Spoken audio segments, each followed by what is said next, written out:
बिस्मिल्लाहिर्रहमानिर्रहीम। अल्लाहुम्मा सल्ली अला मुहम्मद व अला आलि मुहम्मद। अस्सलाम वालेकुम स्टूडेंट्स।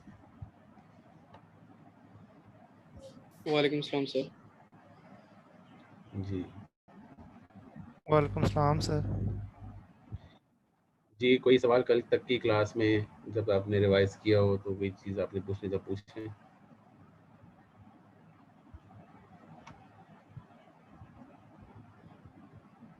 सर कल जो एक्सरसाइज हमने की थी वो भी शेयर नहीं की आपने, काइंडली वो भी शेयर कर दीजिएगा। कल कर तो दी थी उसे यार, मैं देखूं। अच्छा, ये वाली शेयर क्या बात कर रहे हैं? जी सर। ठीक ठीक ठीक ठीक वो मैं कर दूँ।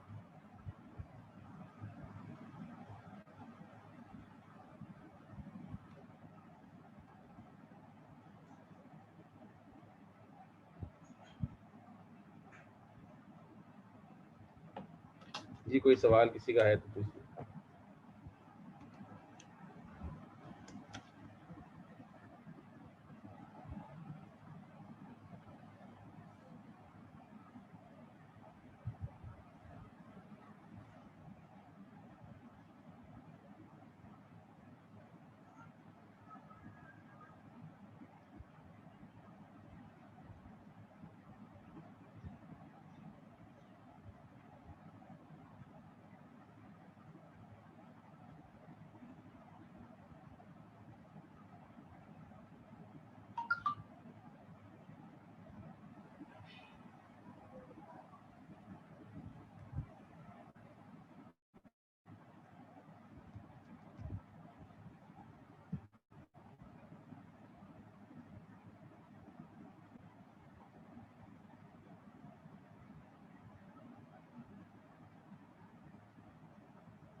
जी, एनी क्वेश्चन? किसी का कोई सवाल है?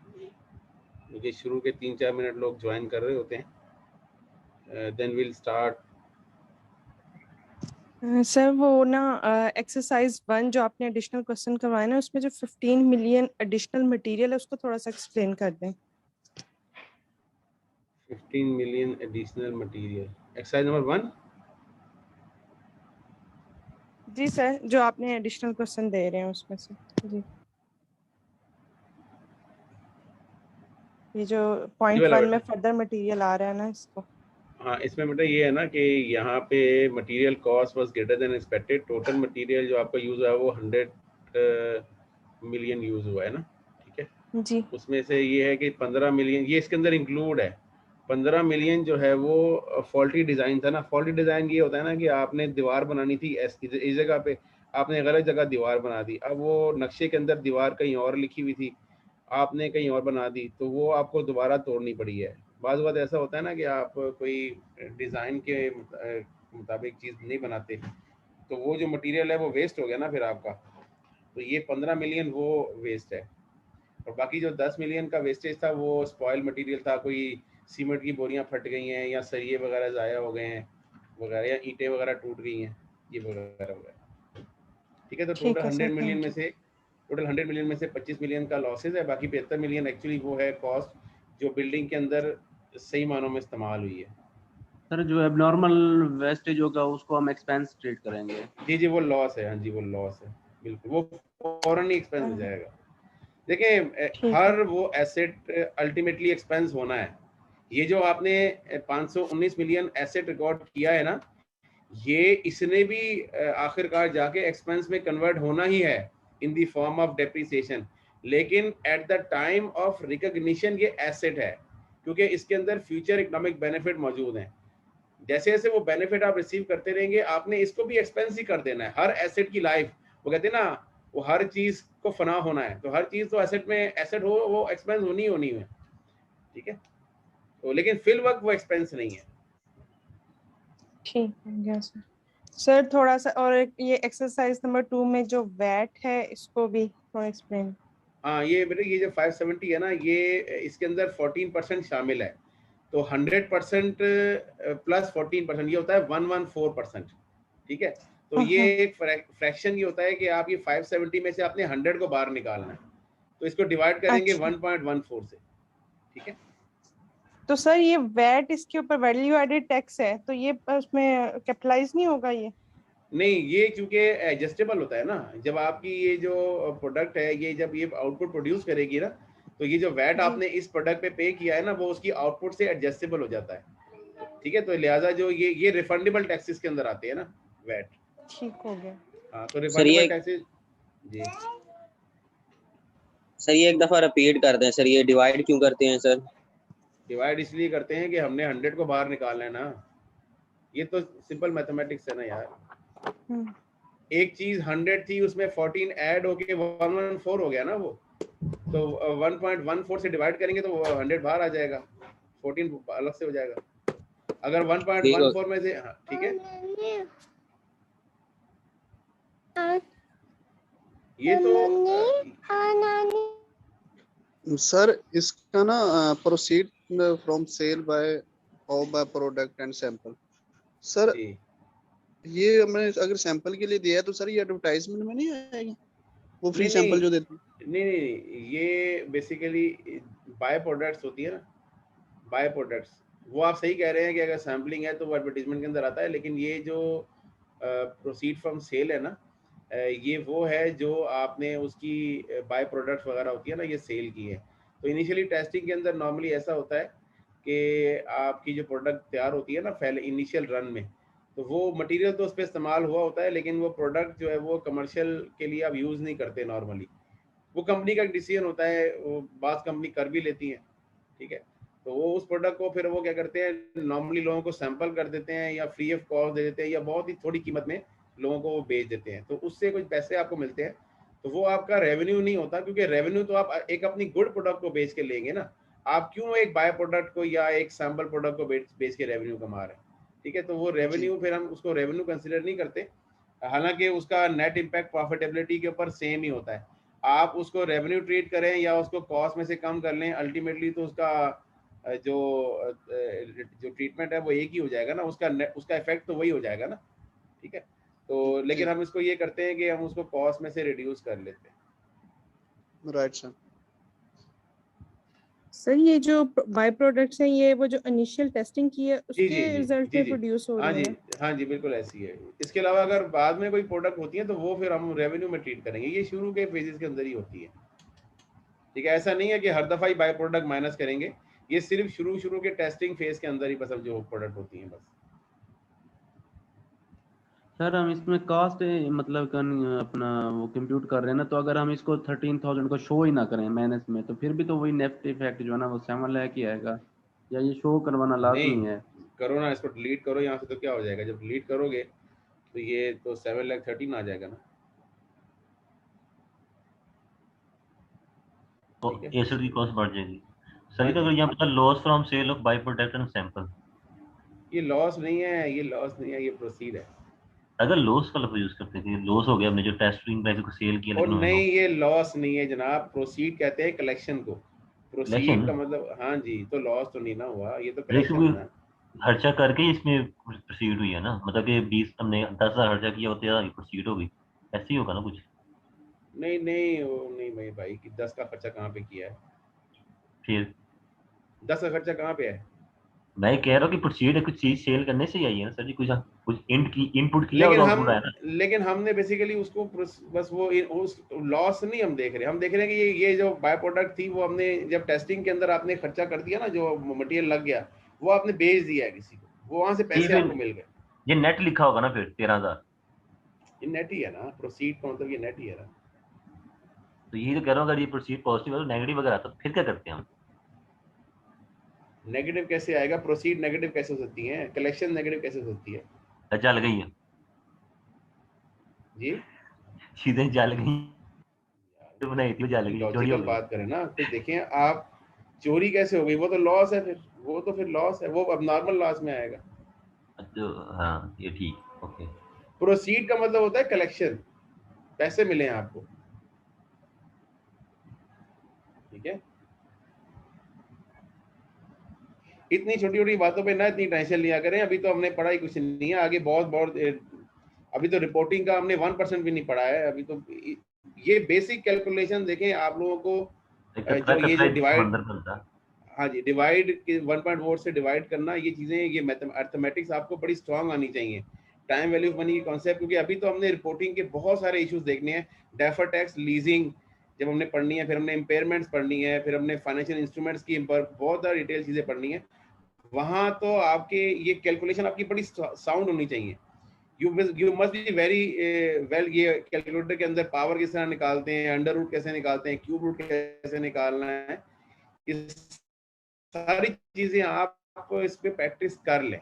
मैंने आपको कल टाइम वैल्यू ऑफ मनी का बताया था, वो जाके वीडियोस उसको देखें। ये छुट्टियां अब आ रही हैं बीच में, अब हमारी क्लास 17 को होगी इंशाल्लाह, ठीक है। ये आगे क्लासेस हमारी कंटिन्यू नहीं है, तो ये छुट्टियां, इन छुट्टियों में काफ़ी चीज़ें अपनी रिवाइज कर लें, ठीक है। इनको, इन चीज़ को आप अपना टाइम पे यूटिलाइज कर लें। तो बहरहाल शुरू में मैं डेलिबरेटली स्लो होता हूँ, ठीक है। उसका रीज़न ये होता है कि people are becoming familiar with this reporting, ठीक है। तो कोई बात नहीं जी, राव साहब। सर ये नेक्स्ट एक्सरसाइज में जो 429 हमने रेस्टोरेशन कॉस्ट निकाली थी, ये हमने कैपिटलाइज जी की जी थी। ये सर 20 इयर्स जी। तक हर साल हम इसको कैपिटलाइज करेंगे एसेट में? नहीं नहीं, वो एक दफ़ा कैपिटलाइज हो गया ना, बस दोबारा क्यों करेंगे? उसका ट्रीटमेंट हमने आज सीखना है ना। वो जो आज एक्सरसाइज हमने कल छोड़ी थी ना, जी जी। ये वाली एक्सरसाइज हमने छोड़ी थी ना, ये कंप्लीट करना है, ठीक है। इसका भी समझते हैं कि क्या करना है। ये 20 साल तक हमने पेमेंट तो 2 मिलियन की करनी है ना, लेकिन हमने जी तो 429 रिकॉर्ड किया है, तो बाकी जो 1600 1700 है वो कैसे क्या करेंगे उसका, वो अभी बताते हैं आपको। चलो ठीक। सर वो रिकवरेबल अमाउंट को थोड़ा सा एक्सप्लेन कर दें। रिकवरी में मैंने स्किप करवा दिया था इसको, ठीक है। ये IAS 36 में करना है। चलें ठीक है सर। रिकवरेबल अमाउंट और इम्पेयरमेंट लॉस, ये दोनों डेफिनेशन मैंने स्किप करवा दी जी। और कोई सवाल? ओके, अच्छा जी। अब ये जो कल हमने क्वेश्चन कर रहे थे, क्वेश्चन नंबर 4, इसमें हमने ये कॉस्ट कैलकुलेट कर ली थी 5,31,753 रुपये की, और इसका डेप्रिसिएशन कैलकुलेट किया था। लेकिन एक्चुअली होना ये है कि ये जो हमने अनवाइंडिंग, सॉरी, ये जो हमने क्या कहते हैं इसको, रजिस्ट्रेशन कॉस्ट पे करनी है, वो 40,000 पे करनी है, लेकिन हमने उसको 31,000 पे रिकॉर्ड किया हुआ है। तो एक जरा शेड्यूल सा बनाते हैं और देखते हैं जरा इसका क्या होगा, ठीक है। ये जरा फॉर्मेट आप देखिएगा, ये ईयर है, ये ओपनिंग है, ये इंटरेस्ट है, और ये क्लोजिंग है, ठीक है। ये जिसने फाइनेंस पढ़ी है वो उसको ये वाला एमोर्टाइजेशन शेड्यूल का आइडिया होगा। जिसने नहीं पढ़ी है कोई बात नहीं, उसको फिर इंशाल्लाह देख लेंगे वो। अच्छा देखें, इनिशियली ये जो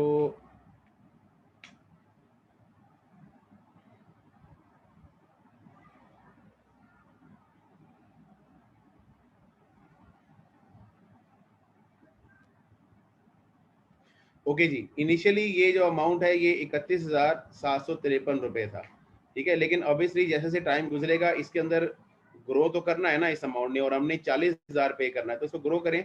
और ये इंटरेस्ट जो है ये 8% पे आएगा, ठीक है। तो ये 8% इंटरेस्ट के साथ जी 2540, हाँ जी, इसको 25 सर स्क्रीन आपकी एक्सरसाइज 2 वाली शो हो रही है, 3 वाली नहीं।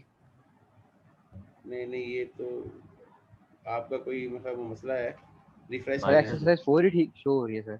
5 शो हो रही है यार। 5 कहाँ से? 4 शो हो रही है भाई मुझे तो। एक्सरसाइज सर 4 ही है सर, वो शीट नंबर 5 है, वो शीट है को ना देखें आप, वो साइज नंबर देखें। अच्छा, इसके बाद ये ओपनिंग के अंदर ये वाला इंटरेस्ट हम ऐड कर देंगे, तो ये हो जाएगा क्लोजिंग। ये क्लोजिंग अगले साल का हो जाएगा ओपनिंग, ठीक है। और अब इस अमाउंट पे हम इंटरेस्ट चार्ज करेंगे, तो ये 2743, और अब क्लोजिंग हो जाएगा 37037। उसके बाद ये वाला जो क्लोजिंग था ये ओपनिंग बन जाएगा अगले साल का, वहां पे हम 8% चार्ज करेंगे, और ये देखें ये पूरा 40,000 हो गया। तो देखिए आपका जो अमाउंट था वो इनिशियली 31,000 था, लेकिन अल्टीमेटली जो उसको हमने ग्रो किया है 3 सालों में, तो वो 40,000 हो गया। अब ये कहलाता है एमोर्टाइजेशन कैजुअल, ठीक है। ये अभी लीजिंग के अंदर जाकर हमने डिटेल्स दोबारा पढ़ना है इसको, लेकिन ये हमने जो अमाउंट हमें कंप्यूट किया होता है, ये जो इंटरेस्ट हम ऐड कर रहे हैं, this is called unwinding, this is called unwinding, ठीक है। अनवाइंडिंग का कॉन्सेप्ट ये होता है कि ये जो 31,000 आपने वाइंड कर दिया था, इसको अब आपने टाइम गुजरने के साथ साथ इंक्रीज करना है। अच्छा, लेकिन यहाँ पे ना मैं फाइनेंशियल रिपोर्टिंग के हवाले से मैं इसको एक्सप्लेन करूँगा। तो यहाँ पे ना इसमें जो जर्नल एंट्रीज हम पास करेंगे ना, वो आपको ज़्यादा कॉन्सेप्ट क्लियर करेंगी कि ये इसका क्या ट्रीटमेंट होगा, ठीक है। तो हम क्या करते हैं, इस पूरे क्वेश्चन की जितनी भी पॉसिबल जर्नल एंट्रीज पास हो सकती है ना, वो पास करते हैं, ठीक है। तो सबसे पहले हम क्या करेंगे, इनिशियल जो जर्नल एंट्री है वो पास करते हैं। इनिशियल जर्नल एंट्री कैसे पास करेंगे, तो आपने एसेट को डेबिट किया होगा, ठीक है, और आपने ये एसेट को डेबिट किया 5,31,000 ये वाले अमाउंट से, ठीक है। और आपने लेट सपोज कैश को क्रेडिट कर दिया या बैंक को क्रेडिट कर दिया है, वो आपने किया होगा 5 लाख से, क्योंकि आपने बाकी 5 लाख पे किया है। और जो रिमेनिंग अमाउंट है वो है प्रोविजन फॉर डिसमेंटलिंग,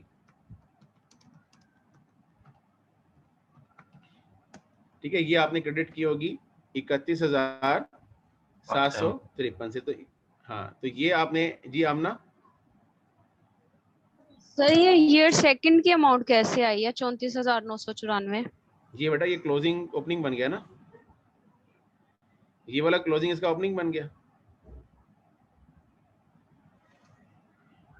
जो इंटरेस्ट रेट है उसमें से माइनस किया 31,000? नहीं, ऐड हो गया ना 31 में। ये ग्रो कर रहा है ना, ग्रो करने के लिए ऐड करते हैं इस चीज को, ठीक है। ये ग्रो करेंगे।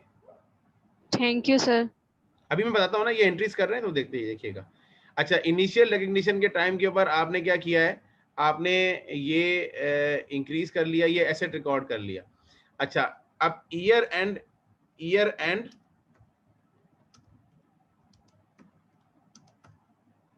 फर्स्ट ईयर एंड पे हमने एंट्रीज करनी है। फर्स्ट ईयर एंड पे 2 एंट्रीज होंगी जी। नंबर 1 डेप्रीसिएशन एक्सपेंस डेबिट,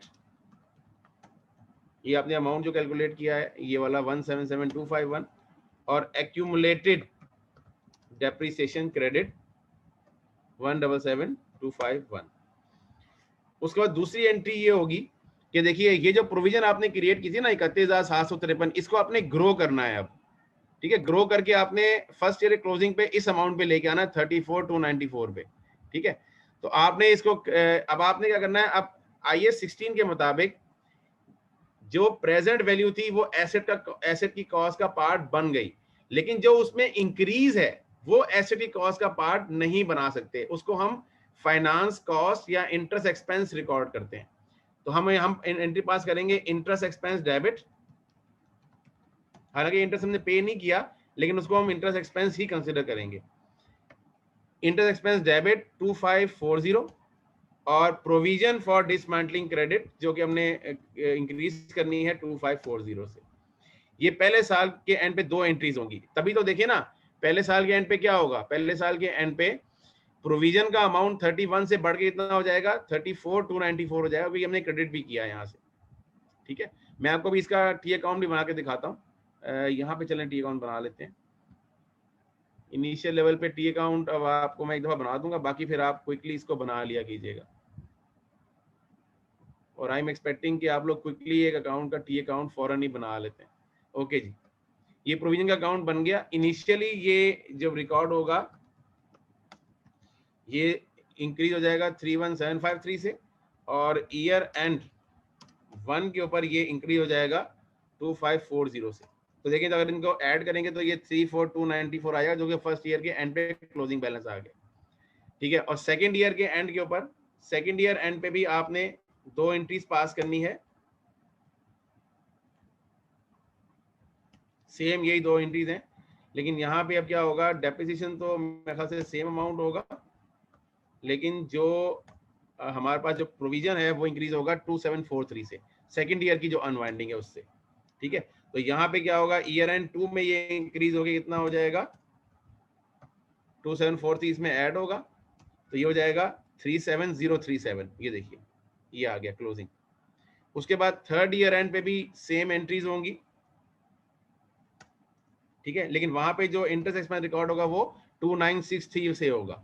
ठीक है, तो और उसके बाद देखें, जब ईयर एंड 3 हो जाएगा तो ये हो जाएगा 2963। ठीक है, और इसको टोटल कर लेंगे, ये 40,000 आ जाएगा। ठीक है, जब 40,000 हो जाएगा तो यही हमने 40,000 तीसरे साल के एंड पे पे करना था। हम क्या करेंगे, लास्ट एंट्री करेंगे। लास्ट एंट्री क्या करेंगे, प्रोविजन फॉर डिसमेंटलिंग डेबिट 40,000 से, क्योंकि ये हमने पे करना है ना 40,000, और कैश क्रेडिट 40,000। ये हमने एक्चुअली जो जितना हमने पे करना था ना, हमने उतना बैलेंस करना है प्रोविजन का। ठीक है, वो हमें इनिशियली जो अमाउंट था उसके बाद हर साल हमें ग्रो करना है उसको। इसे कहते हैं अनवाइंडिंग ऑफ डिस्काउंट या अनवाइंडिंग ऑफ प्रोविजन। ठीक है, और देखें यही कॉन्सेप्ट है कि आपने क्या करना है, हर साल के एंड पे से इंक्रीज करना है। जी रऊफ साहब। सर जिस तरह हम कॉस्ट हमने पढ़ा था कल के, वो उसका पार्ट बन जाती है, कैपिटलाइज हो जाती है, तो इस तरह अगर इस तरह की कोई कॉस्ट हम करते हैं जिसको बाद में हमने डिमोलिश करना है एट द एंड हमने एज अ कॉन्ट्रैक्ट, तो उसको भी हम इसमें फिर किस तरह शामिल करेंगे और किस तरह उसकी जो है ना वो अनवाइंडिंग करेंगे? वो डिमोलिश वाली कॉस्ट की तो बात हो रही है। ये 40,000 जो कॉस्ट है ना, ये वही डिमोलिश वाली कॉस्ट होता है। नहीं, सब्सिक्वेंट अगर कोई आ जाती है, हमने उसी बिल्डिंग में अंदर उसके साथ, तो देखिए वो फिर आप एस्टिमेट पे चेंज करेंगे, लेकिन ऐसा नहीं होता कि वो इतनी बड़ी भी आप चेंज कर दें इससे बहुत ज्यादा वो चेंजेस आ जाए। मतलब आपने ज्यादा एक कमरा ही बनाया होगा ना यार, पूरी बिल्डिंग के अंदर एक दीवार ही खींची होगी, कमरा बनाया होगा। ठीक है, पूरी बिल्डिंग तो नहीं गिरानी होगी ना आपने। नॉर्मली ये जो डिसमेंटलिंग कॉस्ट है ना, ये हर एसेट के अंदर नहीं होती है, ये सिलेक्टेड एसेट के अंदर होती है, और ये तभी आप रिकॉर्ड करेंगे जब ये मटेरियल होगी। अगर ये 2-3 हज़ार रुपये खर्चा आता है तो आप उसको वैसे ही इग्नोर कर देते हैं। अगर आप 50 मिलियन की एक आपने जनरेटर लगाया है मिसाल के तौर पे, या 5 मिलियन का जनरेटर लगाया है, उसको रिमूव करने के लिए 10,000 रुपये अगर आप किसी मजदूर को दे देते हैं तो उस रिमूवल कॉस्ट को फिर आप इग्नोर कर देते हैं। हाँ, अगर रिमूवल कॉस्ट सिग्निफिकेंट होती है ना, मतलब 10 लाख, 5 लाख, 15 लाख रिमूवल कॉस्ट, फिर आप उसको ये वाइंडिंग अनवाइंडिंग के चक्कर में डालते हैं। क्योंकि देखिए मैंने आपसे क्या कहा था कि फाइनेंशियल रिपोर्टिंग की एक कॉस्ट होती है।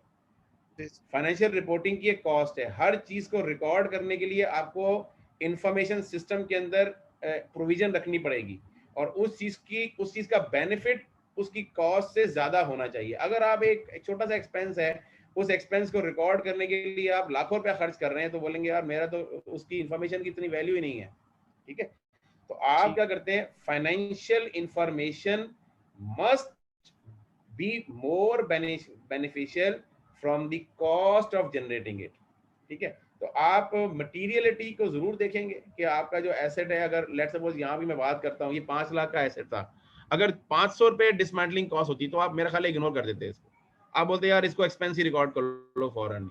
अब चूंकि ये 40,000 है, ये मटेरियल अमाउंट है, ठीक है ना, देखने से भी लग रहा है ना कि मटेरियल अमाउंट है, ठीक है। तो चलो आपने कहा चलो यार इसको ये डिस्मेंटलिंग, लेकिन अगर ये 400 रुपये होता, इवन कि 4,000 भी होता ना, तब भी ये इमटीरियल था, ठीक है।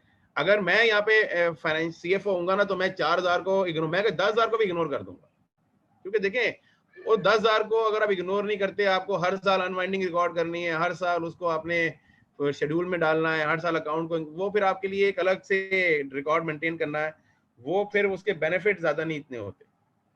सर इसका कोई रियल लाइफ में कोई फार्मूला भी होता है कि एस्टिमेट अगर इतनी कॉस्ट का इतने डिसमेंटलिंग बनते हैं इतनी परसेंटेज तो उसको रिकॉर्ड करें वरना नहीं?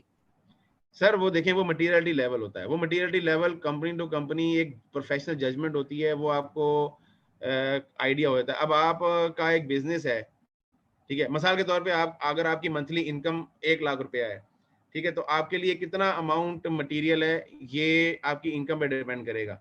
मतलब अगर आपकी मंथली इनकम 1 लाख होती है और आपका 10,000 रुपये जेब से गिर जाते हैं, ठीक है, तो आपके लिए बड़ा मटेरियल अमाउंट गिरा है।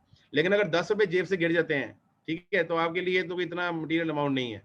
लेकिन अगर किसी इनकम ही अगर 10,000 रुपये है, या किसी इनकम ही अगर 8,000 रुपये है, उसकी जेब से अगर 50 रुपये का नोट भी गिर जाएगा ना, तो उसके लिए वो मटेरियल अमाउंट होगा, ठीक है, क्योंकि उसकी इनकम या उसकी टोटल एसेट्स की उस हिसाब से कंपैरिजन में वो अमाउंट है। और मटेरियलिटी हमेशा रिलेटिव होती है, एब्सोल्यूट नहीं होती है। आप केस टू केस देखेंगे कि ये इतने परसेंट, नॉर्मली अगर आप ऑडिट पढ़ रहे हैं या ऑडिट पढ़ा होगा आपने, तो वहाँ पे मटेरियलिटी के कॉन्सेप्ट में आपको पढ़ाया जाएगा इंशाल्लाह कि 5% ऑफ सेल्स नॉर्मली या 5% ऑफ एसेट्स, ठीक है, नॉर्मली, ये कहीं लिखा हुआ नहीं है, ये प्रैक्टिस में लोगों ने बताया है। तो ये इससे अगर बड़ा अमाउंट होगा तो वो मटेरियल अमाउंट कंसिडर होता है। अब किसी की सेल अगर 10,000 है, उसका 5% कुछ और होगा, किसी की सेल अगर 10 करोड़ है, उसका 5% कुछ और होगा, ठीक है। तो मटेरियलिटी हमेशा रिलेटिव होती है। Sir thank you. जी जी जी, एनी अदर क्वेश्चन? सर ये इंटरेस्ट एक्सपेंस प्रॉफिट और लॉस अकाउंट में तो सर ये होगा ना हर साल? जी जी हाँ, इसको तो मैं इंटरेस्ट एक्सपेंस लिख लूं या इसको प्रॉफिट एंड लॉस लिख लूं, एक ही बात। अच्छा सर ये कैश एट द एंड हमने 40,000 पे किया, ठीक है सर? जी जी, ये 40,000 हमारे एसेट्स अकाउंट में डेबिट हो गए, ठीक है? नहीं सर डेबिट नहीं हुआ, कैश चला गया ना, कैश चला मतलब गया। प्रोविजन तो हमने वो कर लिया ना, एसेट तो हमारी 40,000 से ऐड हो गई। नहीं, ये प्रोविजन लायबिलिटी होती है, ये लायबिलिटी है, it is a liability account, क्योंकि पे करना है ना आपने। Provision is a liability account. तो सर ये 5 लाख के साथ जो हमने 31,753 जमा किए, 5,31,000 हमारा एसेट का कॉस्ट हो गया, ठीक है सर? ये 540 तक पहुंचेगा फिर? नहीं यार, वो 531 ही रहेगा ना, वो हम 531 लॉक कर देते हैं। जो यहाँ पे इनिशियल फिगर लॉक हो गई ना, ये फिगर लॉक हो गई है, यहाँ पे चेंज नहीं होगी। अच्छा हाँ, वहां पे देखो हमने प्रॉफिट लॉस में इंक्रीज किया है ना, हमने ऐसे थोड़ी इंक्रीज किया है। सही, ठीक है। और सर ये डिस्काउंट का अगर हम सिंपल आसान फॉर्मूला निकाले तो ये जो 31,000 से हम 40,000 तक अनवाइंडिंग तक पहुंच गए, ठीक है? ये अगर हम 40,000 पे मतलब हर ईयर 8% डिस्काउंट माइनस कर लिया करें और इसी तरह 31,000 तक पहुंच जाएंगे ना, सिंपली फॉर्मूला भी तो ठीक रहेगा कि नहीं? आप कान को इधर से पकड़ लो, उधर से पकड़ो, आंसर तो एक ही आएगा ना। आप उसको 40 को 31 ले जाओ या 31 को 40 ले जाओ, एक ही बात है। 40 से 31 पे जाओगे तो डिस्काउंटिंग करनी पड़ेगी, 31 40 पे जाओगे तो कंपाउंडिंग करनी पड़ेगी। ये सिंपल फॉर्मूला मतलब दोनों सिंपल है, दोनों सिंपल, दोनों ठीक। लेकिन मैं इसको प्रेफर करूंगा कि आप 31 को 40 पे लेके जाओ। 40 को 31 पे क्यों लेके जा रहे हो? क्योंकि आप सीधे मूव करो ना, आप उल्टे क्यों मूव कर रहे हो? आप आज से आगे जाते हो या पीछे से आगे आते हो? ठीक है, अब आप प्रेजेंट से आप फ्यूचर में मूव करते हो ना, तो you move from present to future rather than moving future to the present. ठीक है, लेकिन दोनों तरीके से आपका आंसर आ जाएगा। ठीक है, अब जिस किसी को ये बात अगर समझ में नहीं आई तो इग्नोर कर दे, ये किसी के समझ में नहीं आई होगी ये बात, बहरहाल वो इग्नोर कर दे। ये सिंपल वो ये समझ ले 31,000 को इंक्रीज करके अब 40,000 पे ले गए। अब अच्छा एक चीज और देखिएगा, 31 से 40 तक इंक्रीज करना, मैंने कल आपको एक सवाल करवाया था क्विकली, अगर मैं उसको भी देखूं तो वो यही था बेसिकली। अब ये ट्रे फंस जाती है आगे, चले बार फंस गई। ये देखिए जी, ये 429 था ठीक है, अगर 429 को मैं क्विकली यहाँ पे लिखूं ये ईयर 1 पे, ठीक है, ये कल हमने सवाल किया था लेकिन ये 20 सालों का था, ठीक है, ये ईयर 1 था, ये ओपनिंग है, ये कितने % था बेटे डिस्काउंट, इसमें रेट क्या था सर याद नहीं है वो 5% था, 5%, 5 या 7 था 8%, सर 8% था 8%, ओके ओके ओके 8% 20 इयर्स के लिए, यस 8% था, ओके ओके ओके ठीक है। चलें क्विकली देखें कि इंटरेस्ट 8% पे है, तो ये हो जाएगा मल्टीप्लाई बाय 0.08 और ये इसका क्लोजिंग हो जाएगा। देखिएगा अभी ये भी 20 सालों में 2 मिलियन तक होता है कि नहीं होता, ये एक्सेल के अंदर हम क्विकली कर सकते हैं ना ये काम, ठीक है जी।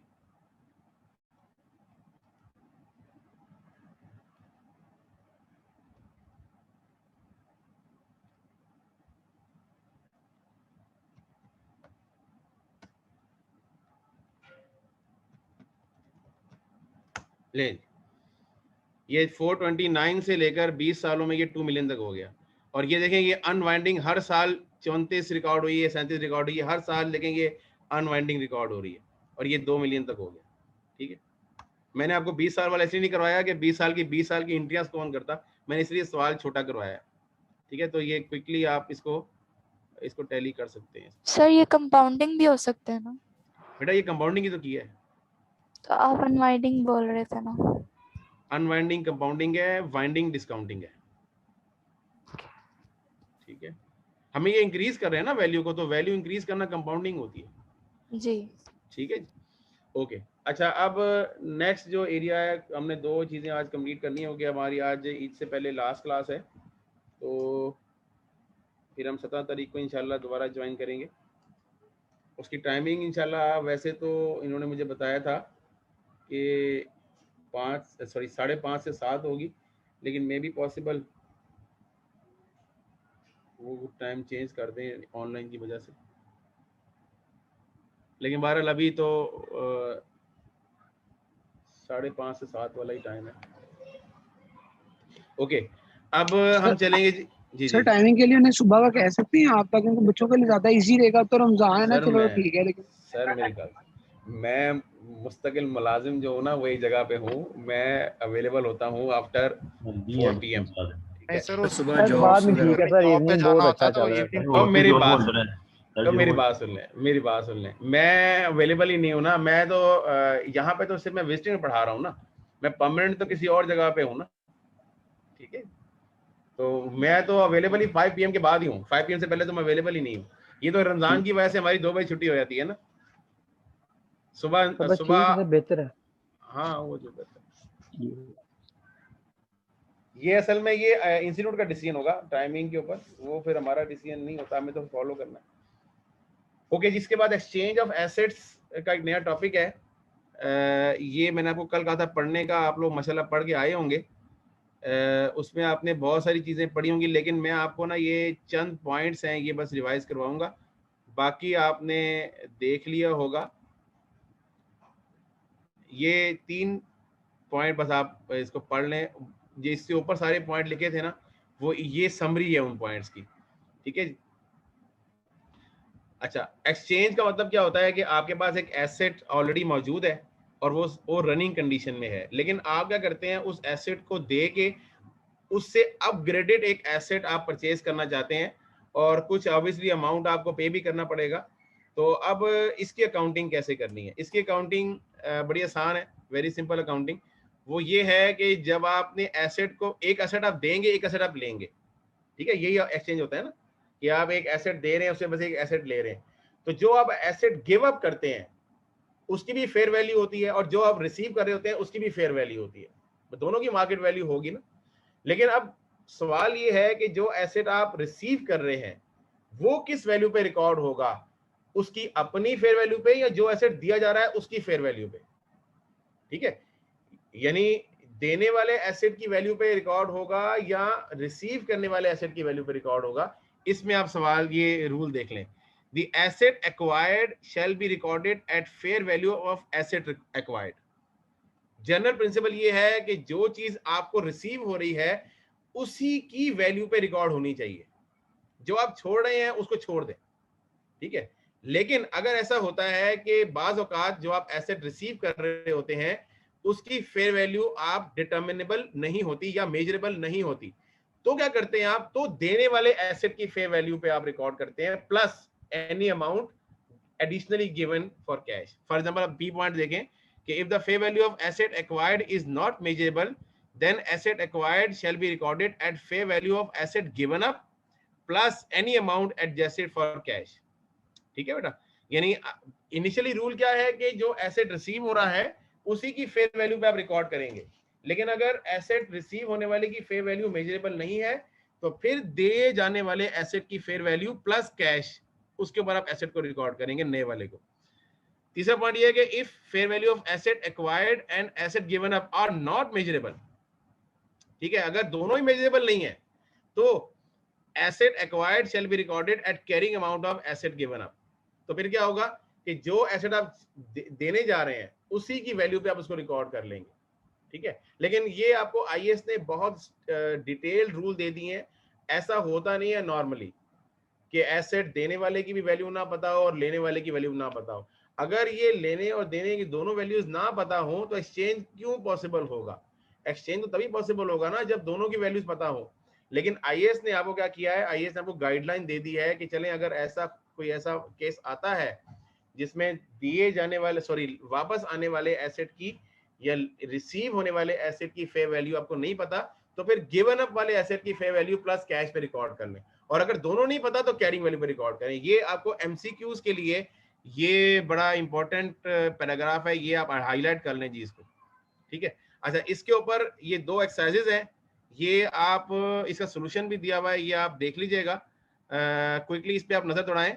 मैं जरा इसका स्क्रीन साइज छोटा करता हूँ, इन्होंने इसको बड़ा इजीली सॉल्व किया हुआ है। अगर मैं इसको क्विकली आपको जरा इसको मैं टैली करवाऊं तो देखिएगा कि जरा थोड़ी स्पीड में तेज करूंगा जिसके ऊपर। T limited engaged in manufacturing of sports goods, T limited exchange one of the its plant with R limited. अच्छा, ये एसेट है टी लिमिटेड का और ये आर लिमिटेड का एसेट है, ठीक है। आपने क्या किया है, टी लिमिटेड ने इस एसेट को एक्सचेंज किया है, यानी आपस में ये दोनों एसेट एक्सचेंज हो गए ना दोनों के, यानी ये वाला एसेट उठ के चला गया इसके पास, यानी ये चला गया इसके पास और ये चला गया इसके पास, एक्सचेंज हो गया। और दोनों कंपनीज की बुक के अंदर क्या एंट्री आप करेंगे वो देखिएगा। अच्छा, इसको मैं थोड़ा सा अगर साइड बाय साइड कर लूं तो ज्यादा बेहतर होता है, ताकि वो अगर हम स्क्रीन चेंज करते हैं तो स्टूडेंट को चीज क्लियर नहीं होती है। मेरा बहरहाल एक्सपीरियंस यही है।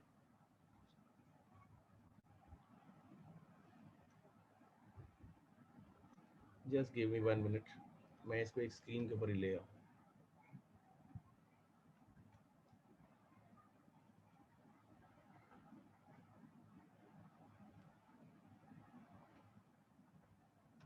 ले जनाब, ये एक ही जगह पे ना दोनों का सॉल्यूशन आ गया, ताकि अब आप एक ही व्यू में दोनों के सॉल्यूशन को देख सकते हैं। अच्छा, अब यहाँ पे जो बुक्स हैं ये देखें पैरेलल आ गया, ये बुक्स टी की हैं, ये बुक्स आर की है। अच्छा, अब देखें, पहले आप देखें कि कॉस्ट उस एसेट की दी हुई है, एक्यूमुलेटेड दिया हुआ है और फेयर वैल्यू दी हुई है, ठीक है। और इन ये तीनों चीजें इसकी भी अवेलेबल है, यानी दोनों एसेट की कंप्लीट इंफॉर्मेशन आपको अवेलेबल है, यानी fair value of asset receive भी गिवन है, गिवन अप भी गिवन है। अच्छा, अब देखिएगा मजे की बात, टी लिमिटेड के लिए ये वाला एसेट इनपुट है, ठीक है जी, और आर लिमिटेड के लिए ये वाला एसेट इनपुट है, ठीक है।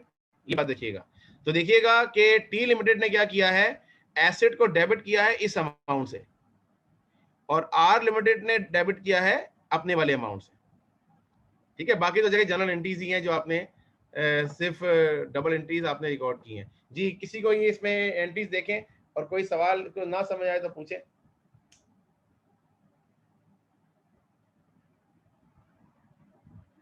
यहाँ पे चूंकि दोनों एसेट्स की फेयर वैल्यूज गिवन थी, तो जो एसेट आप रिसीव कर रहे हैं उसी वैल्यू पे आप एसेट को, न्यू एसेट को डेबिट करेंगे जी। Any confusion from these journal entries? Very simple journal entries.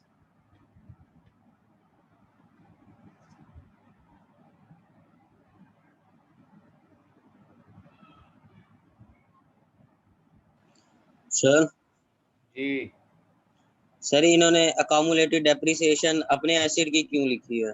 तो वही क्लोज करेंगे ना, वो दूसरा क्यों रिकॉर्ड करेंगे? आप तो उसे क्लोज कर रहे हो ना, अपना एसेट तो आप खत्म कर रहे हो ना, अपने एसेट को बुक्स में से रिमूव कर रहे हो ना, दूसरे एसेट को रिकॉर्ड करो। अब आप जब नया वाला एसेट डेप्रिसिएट करोगे तो फिर आप अपने उस नए एसेट को रिकॉर्ड करोगे। सही हो गया सर। जी देखो ना, पुराना एसेट तो अब आपकी हिस्ट्री हो गया ना, जब हिस्ट्री को तो आप खत्म करोगे, रिमूव करोगे।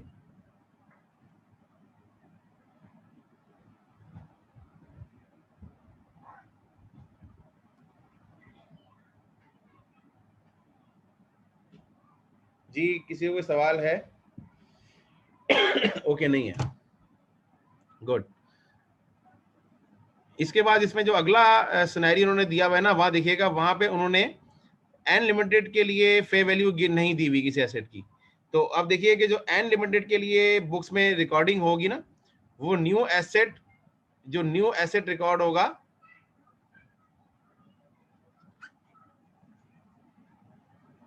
ये देखिए 12,000 पे रिकॉर्ड होगा। अब इसको भी मैं अगर साइड बाय साइड करूं, क्योंकि ये मूव करना पड़ेगा,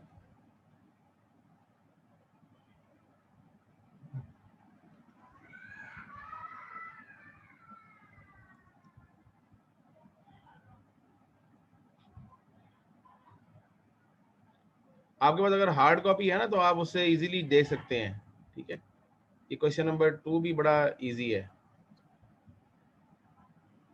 ये एग्जांपल 4 के अंदर इसने टी लिमिटेड ने 6000 में तो पे किया ना ट्रांजैक्शन को सेटल करने के लिए, तो वो रिकॉर्ड किया है तो ना उसको हमने क्यों रिकॉर्ड किया तो है 6000 कैश क्रेडिट में नहीं किया। तो क्यों नहीं किया? डबल एंट्री तभी तो टैली हुई होगी, डबल एंट्री तभी तो टैली हुई है, डबल एंट्री रिकॉर्ड की। रिजल्ट लिखा हुआ 18000। क्या कह रहे हैं भाई, मुझे समझ नहीं आ रही। आप बताएंगे क्या कह रहे हैं, इधर बताएं। सर ये देखिए ना, इसने 80,000 भी लिखा हुआ है। देखें, इसने न्यू एसेट 18 से रिकॉर्ड कर लिया, ठीक है, पुराने एसेट का 15,000 उसने रिमूव किया, ठीक है, उसके बाद 25,000 की कॉस्ट इसने रिमूव की है, 6,000 कैश ने पे किया, बाकी डिफरेंस तो प्रॉफिट हो गया ना इसको। ये तो बैलेंसिंग की है ना उसने ट्रांजेक्शन को, ये तो एंट्री बैलेंस की है ना उसने। या उसने उसको एसेट में नहीं यार आ तो गया होगा ना डेबिट क्रेडिट में, डेबिट, यार आप डेबिट क्रेडिट को टैली करो ना, डेबिट क्रेडिट को टैली, वो तो इक्वल आ रहा है। हाँ जी, वो आ रहा टैली यार। मैं बस ये पूछ रहा था कि इसमें जो कैश पे इसमें जो फेयर वैल्यू ऑफ एसेट 80,000, ये तो उसकी आ गई फेयर वैल्यू, उसने इसको मजीद सेटल करने के लिए 6,000 एक्स्ट्रा भी तो दिया ना। तो ऐसा ही होता है ना कि भाई आप पुराना एसेट दोगे तो आपको पैसे तो और देने पड़ेंगे ना। अब आप पुराना एसी लेके जा रहे हो, नया एसी लेने लगे हो, तो वो उतने में तो नहीं मिल जाएगा ना आपको, उसके कोई पैसे तो पे करने पड़ेंगे ना। जी ठीक है, ठीक है, लेकिन आप नए एसेट की वैल्यू पे रिकॉर्ड कर रहे हो ना, नया एसेट तो 18,000 का ही है ना। ठीक हो गया सर, ठीक हो। ये जरा आप एक दफा अफ्तारी के बाद ठंडा पानी पी के जरा देखेंगे ना, आपको समझ में आ जाएगा। अभी जरा रोजा लग रहा है शायद। ये बेसिक एंट्रीज है यार, ये तो जनरल बीकॉम आईकॉम में एंट्रीज पढ़ते हैं ये वाली। प्लीज दोबारा देखें इसको, दोबारा देखें। मैंने आपको क्या टैली करवाया कि इसके लिए ये डेबिट हुआ है इस वाले से, क्योंकि ये उसके लिए वैल्यू थी, और इसके लिए ये डेबिट हुआ है ये वाले से। क्रॉस हो गए ना आपस में, दोनों क्रॉस हो गए। मेरे लिए ये रिसीव है, उसके लिए ये रिसीव है, ठीक है। बाकी तो देखिए ना, मैंने 15,000 क्यों लिया, ये 15,000 मेरा था। मैंने 25,000 क्यों किया, ये 25,000 मेरा था, ये ठीक है। मैंने 6 क्यों क्रेडिट किया है, मैंने 6 पे किया है, देखें ये लिखा हुआ है। इसने 6 रिसीव किया है, ये 6 को डेबिट करेगा, ठीक है। नहीं समझ आया, दोबारा बता देता हूं। ऐसा ये वो देखेगा, यस नहीं कहना आपने। सर ठीक है, नेक्स्ट आगे कोई आएगा फिर, कोई बात।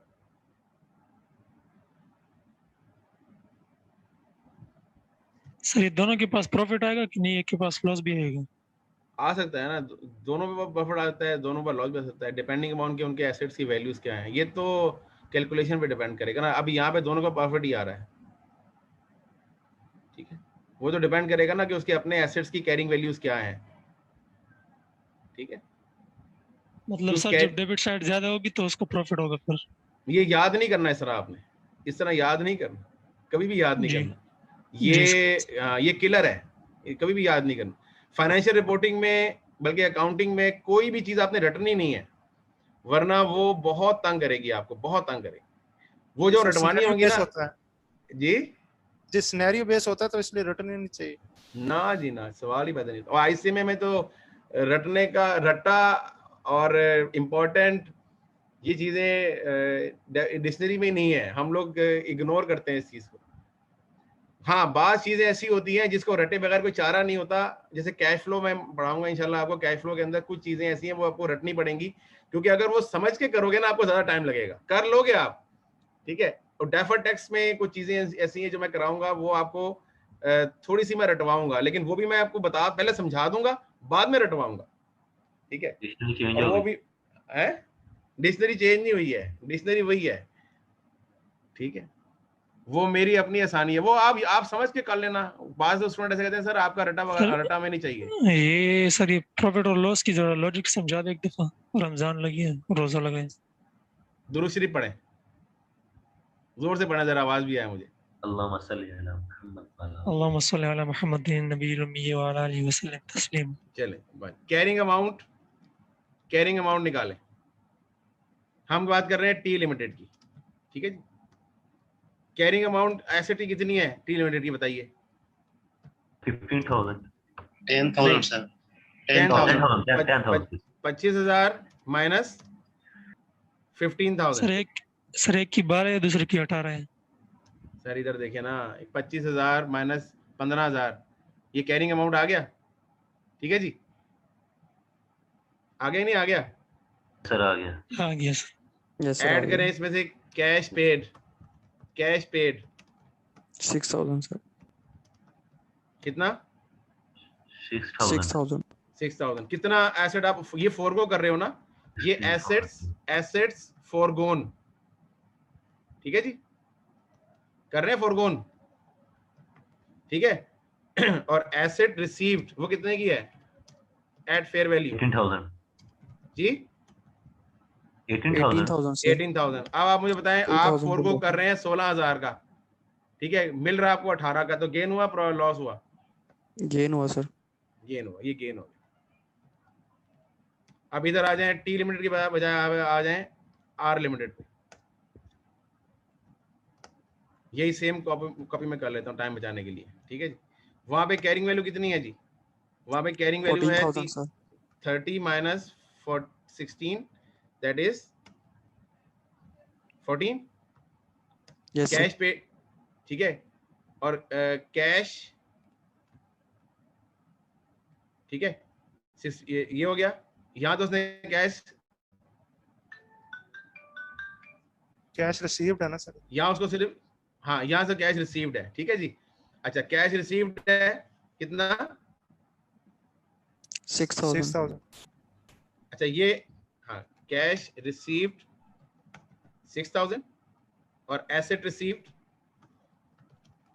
कितने का? वो एसेट रिसीव हो रहा है इसको 12,000 का रिसीव हो रहा है ना? 16,000 12,000 का रिसीव हो रहा है। टोटल उसको कितना रिसीव हो गया?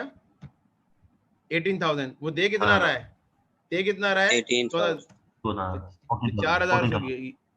4,000 को गेन हो गया, ठीक है। ये जनाब, यही 2,000 इसका है, ये 4,000 इसका है। आपने देखना ये है कि मुझे मिला क्या और मैंने दिया क्या। अगर मुझे मिला ज्यादा है तो मुझे प्रॉफिट हो गया, दिया ज्यादा है तो मुझे लॉस हो गया, ठीक है जी। यही इस चीज की, अगर आप इसको जनरल एंट्रीज में कर लेते हैं तो उन्हें जनरल एंट्रीज में कर लिया, उन्होंने वर्किंग के बगैर ये सॉल्व किया है। लेकिन आपको मैंने वर्किंग यहाँ पर शो करा दी है, ये देखिए जी, ये 2,000 गेन लिया गया जी। ये टी लिमिटेड में सर ये एसेट फोरगोन 16,000 किसका है? एसेट फोरगोन टोटल ऐड किया ना यार, ये 2 ऐड है ना भाई, ये 10 और 6, ये एसेट फोरगोन है। ठीक है, ठीक है, ओके भाई। एक तो एसेट फोरगो, एक एसेट मशीन था, एक पैसा था, वो दोनों मिला के 16,000 फोरगो किया ना आपने, ठीक है जनाब। ठीक है sir, fine sir. Okay sir accumulated depreciation को बाय नेचर हम क्या कंसीडर कॉन्ट्रा कॉस्ट, करेंगे? Contra cost, contra asset. Sir जी सर ये कैलकुलेशन जो आपने की ये भी सर रहने दे, इसमें फिर हमें भिजवा देते। अच्छा चलो मैं इसको मूव कर देता हूँ। ये मैंने एज शीट खोली थी, चलो ये मैं कर दूंगा, आपको भेज दूंगा। जी और भी सवाल? Thank you sir. ओके अब इसका अगला सवाल आप देख लीजिएगा, वो इतना मुश्किल नहीं है। उसके अंदर बस ये है कि उसमें एक एसेट की फेयर वैल्यू गिवन नहीं है इस जगह पे, ठीक है। तो वो आप सिनेरियो देख लीजिएगा, उसने वहाँ पे सॉल्व किया है। फिर कोई प्रॉब्लम हो तो सर आप पूछ उसमें लीजिएगा। कैश का डबल इफेक्ट जा रहा है सर, वो जरा थोड़ा कैश का डबल इफेक्ट कहाँ से होगा सर? वो भी करवा दीजिए। हैं 5 की बात कर रहे हो? एसेट की वैल्यू में भी ऐड हो रहा है और दूसरा वो कैश पे भी हो रहा है। हाँ तो ये डेबिट साइड पे एसेट में ऐड होगा, क्रेडिट साइड पे कैश में ऐड होगा, दोनों तरफ जाएगा। डेबिट क्रेडिट बराबर करेंगे ना। यहाँ भी तो ऐसा ही हुआ है। यहाँ भी तो ये जो 18,000 है 25-15,000 इसमें कैश का बैंक शामिल है ना भाई। एक डेबिट साइड पे इम्पैक्ट है कैश का, क्रेडिट साइड पे इम्पैक्ट है कैश का। हर ट्रांजेक्शन के 2 इम्पैक्ट होते हैं ना।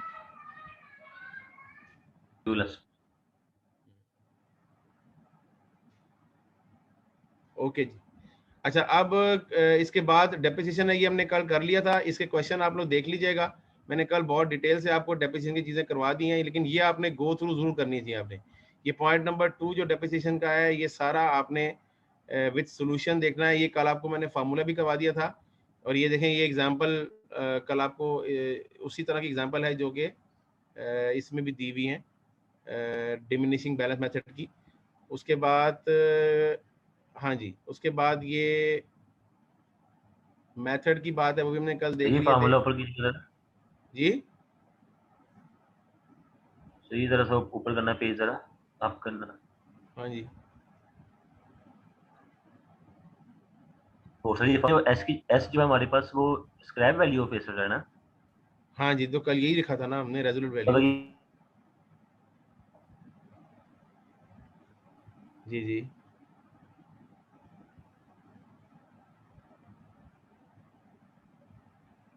जी सर। ठीक है सर अगर ये 0 तो फिर क्या होगा? 0 हो तो फिर आप 1 कंसिडर करें जो उन्होंने किया हुआ है। यही मैं आपसे देखना चाहता हूँ, किसी ने ये चीज आपने पकड़ ली है। अगर किसी एसेट की रेजोल्यूट वैल्यू गिवन नहीं है, ठीक है, तो इस केस में आप ही ने पकड़ा है जनाब, और किसने मतलब आप क्या कर लिया? अगर किसी एसेट की रेजोल्यूट वैल्यू क्वेश्चन में गिवन नहीं है तो आप वहां पे 1 कंसीडर करके रेट कंप्यूट करेंगे, 1। ठीक है,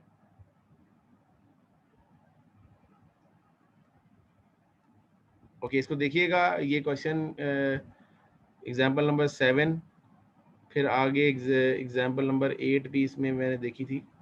हाँ जी, ये भी आप अच्छा यहाँ पे ये है कि यहाँ पे कॉन्सेप्ट ये होता है कि आप जब किसी एसेट की यूजफुल लाइफ तब्दील कर देते हैं और रेजोल्यूट वैल्यू तब्दील कर देते हैं, तो फिर उस एसेट का सब्सीक्वेंट डेप्रिसिएशन न्यू वैल्यूज पे कंप्यूट होता है। ठीक है, उसके ऊपर ये एक्सरसाइज दी हुई है, उसको ज़रा देखते हैं कि आप देखें कि यहाँ पे एक एसेट की आपने परचेज किया था 1 जनवरी 2005 को, and state line depreciation per annum is being charge.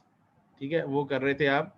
The annual review of asset life is undertaken, and for that particular asset, the remaining useful life on 1st January 2007 is 8 years. ठीक है, the financial statement for the year ended December 31, 2007 are being prepared. What is the depreciation charge for the year ended December 31, 2007? तो देखें आप क्या कर रहे थे, आपने 2005 जनवरी 1 को परचेज किया था और 5 साल उसकी लाइफ थी उस वक्त। ठीक है, और 20,000 पर मंथ आप चार्ज पर ईयर चार्ज कर रहे थे। 2 साल का आप डेप्रिसिएशन चार्ज कर चुके हैं। ठीक है, लेकिन हुआ ये कि 2 साल के बाद आपने जब 1 जनवरी 2007 को एक रिव्यू किया, तो उसमें अब उसकी लाइफ जो है वो 8 ईयर हो गई है। पहले वैसे तो 3 साल बननी चाहिए थी ना, 2 साल गुजरने के बाद। हाँ, तो अब रिमेनिंग 8 आ गई, क्योंकि इनिशियली 5 थी, 2 साल के बाद 3 बचनी चाहिए थी, लेकिन अब इनिशियली 5 के बाद अब 8 रह गई है। तो आप ये करेंगे ये जो 60,000 था ये कैरिंग वैल्यू होगी 31 दिसंबर 2006 को, यानी इस डेट को ये कैरिंग वैल्यू होगी, इस डेट को, ठीक है। उसके बाद क्या करेंगे आप, उसको डिवाइड करेंगे 8 से, अब फर्दर उसको 8 पे डिवाइड करके 7,500 डेप्रिशिएट करेंगे ऑनवर्ड्स, ठीक है। इनिशियली तो 2 साल तक 20,000 रिकॉर्ड हो गया, लेकिन सब्सिक्वेंटली आप उसको चेंज कर लेंगे, एसेट को भी चेंज कर लेंगे और उसके डेप्रिसिएशन मेथड को भी चेंज कर लेंगे, उसको उसके अमाउंट को भी चेंज कर लेंगे। ये कॉन्सेप्ट कहलाता है रिव्यू ऑफ चेंज। ये मुश्किल कहाँ से है यार, वेरी सिंपल क्वेश्चन। सर ये जो ये तो इसमें कुछ भी नहीं है सर, ये जो इसमें 8 ईयर दी जी सर, इसमें ये जो 8 ईयर दिया गया है, तो इसमें से ये जो हम पहले 2 इयर्स हमने डेप्रिसिएशन नहीं, किया हुआ ये उसको लेस है नहीं करेंगे? ये रिमेनिंग लिखा हुआ है, रिमेनिंग लिखा हुआ है। ओके, ठीक हो गया। अगर टोटल लिखा होता फिर आपकी बात सही थी, फिर आप 6 लेते, लेकिन ये रिमेनिंग लिखा हुआ है। ओके ठीक है, ओके जी। किसी और कोई सवाल इसमें क्वेश्चन नंबर 8 में? सर आपने कहा कि डिप्रिसिएशन मेथड चेंज होगा, तो ये चेंज होगा कि नहीं, वही स्ट्रेट लाइन रहेगी? मेथड से मुराद ये अमाउंट चेंज होगा, पहले 20,000 था, अब 7,500 हो गया। ठीक है सर। मेथड भी आप चेंज कर सकते हैं, आपकी मर्जी है। वो अगर कंपनी चाहती है, ठीक है, कंपनी ये समझती है कि हम पहले गलत चार्ज कर रहे थे, तो आप उसको सही कर सकती है। लेकिन यहाँ उसने चेंज नहीं किया, मेथड को वही रहने दिया, उसने सिर्फ अमाउंट को चेंज करवा दिया।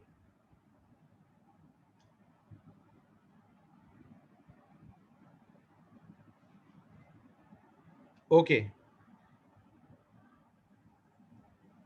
अस्सलाम वालेकुम सर। जी सर, ये जो एसेट की इंक्रीमेंट इन लाइफ है, ये किन सिनेरियोज में होती है? मतलब जब हम एसेट खरीदते हैं तो वो इनिशियली तो उसकी एसेट लाइफ बता दी जाती है, तो सब्सिक्वेंटली ये किस तरह रेज होती है?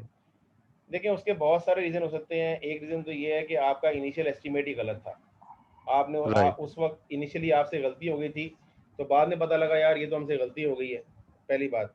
दूसरा ये होता है कि बाज़ औक़ात कोई एसेट होता है, वो उसका यूजेज अगर आप सही रखते हैं, ठीक है, तो उसके यूजेज के साथ उसकी लाइफ में, उसकी परफॉर्मेंस में इम्प्रूवमेंट आती रहती है। इनिशियली आपने जब एक मशीन ख़रीदी थी, तो वो रफ़ यूजेज के साथ उसकी लाइफ 5 साल बनती थी, लेकिन आपने उसको रफ़ यूज़ नहीं किया, आपने उसको अच्छे तरीके से इस्तेमाल किया, तो अब उसकी लाइफ जो है वो रिमेनिंग बच जाती है। ठीक है, जैसे नॉर्मली गाड़ियाँ होती हैं, वो गाड़ियाँ शुरू में अगर आप परचेज़ करें और शुरू में गाड़ियों को अगर आप ज़्यादा इस्तेमाल करना शुरू कर दें, तो उसकी लाइफ फिर कम हो जाती है। लेकिन आप शुरू में गाड़ी को अगर आप यूज़ कम कर रहे हैं, उसकी मेंटेनेंस प्रॉपर करवा रहे हैं, तो उसकी जो ओरिजिनल लाइफ है वो इंक्रीज़ हो जाती है।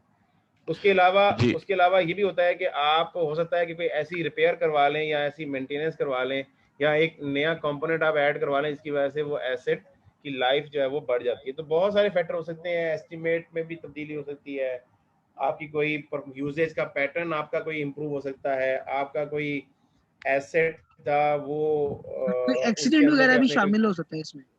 एक्सीडेंट तो कम हो जाएगी ना भाई लाइफ, ये तो बढ़ाने की बात कर रहे हैं।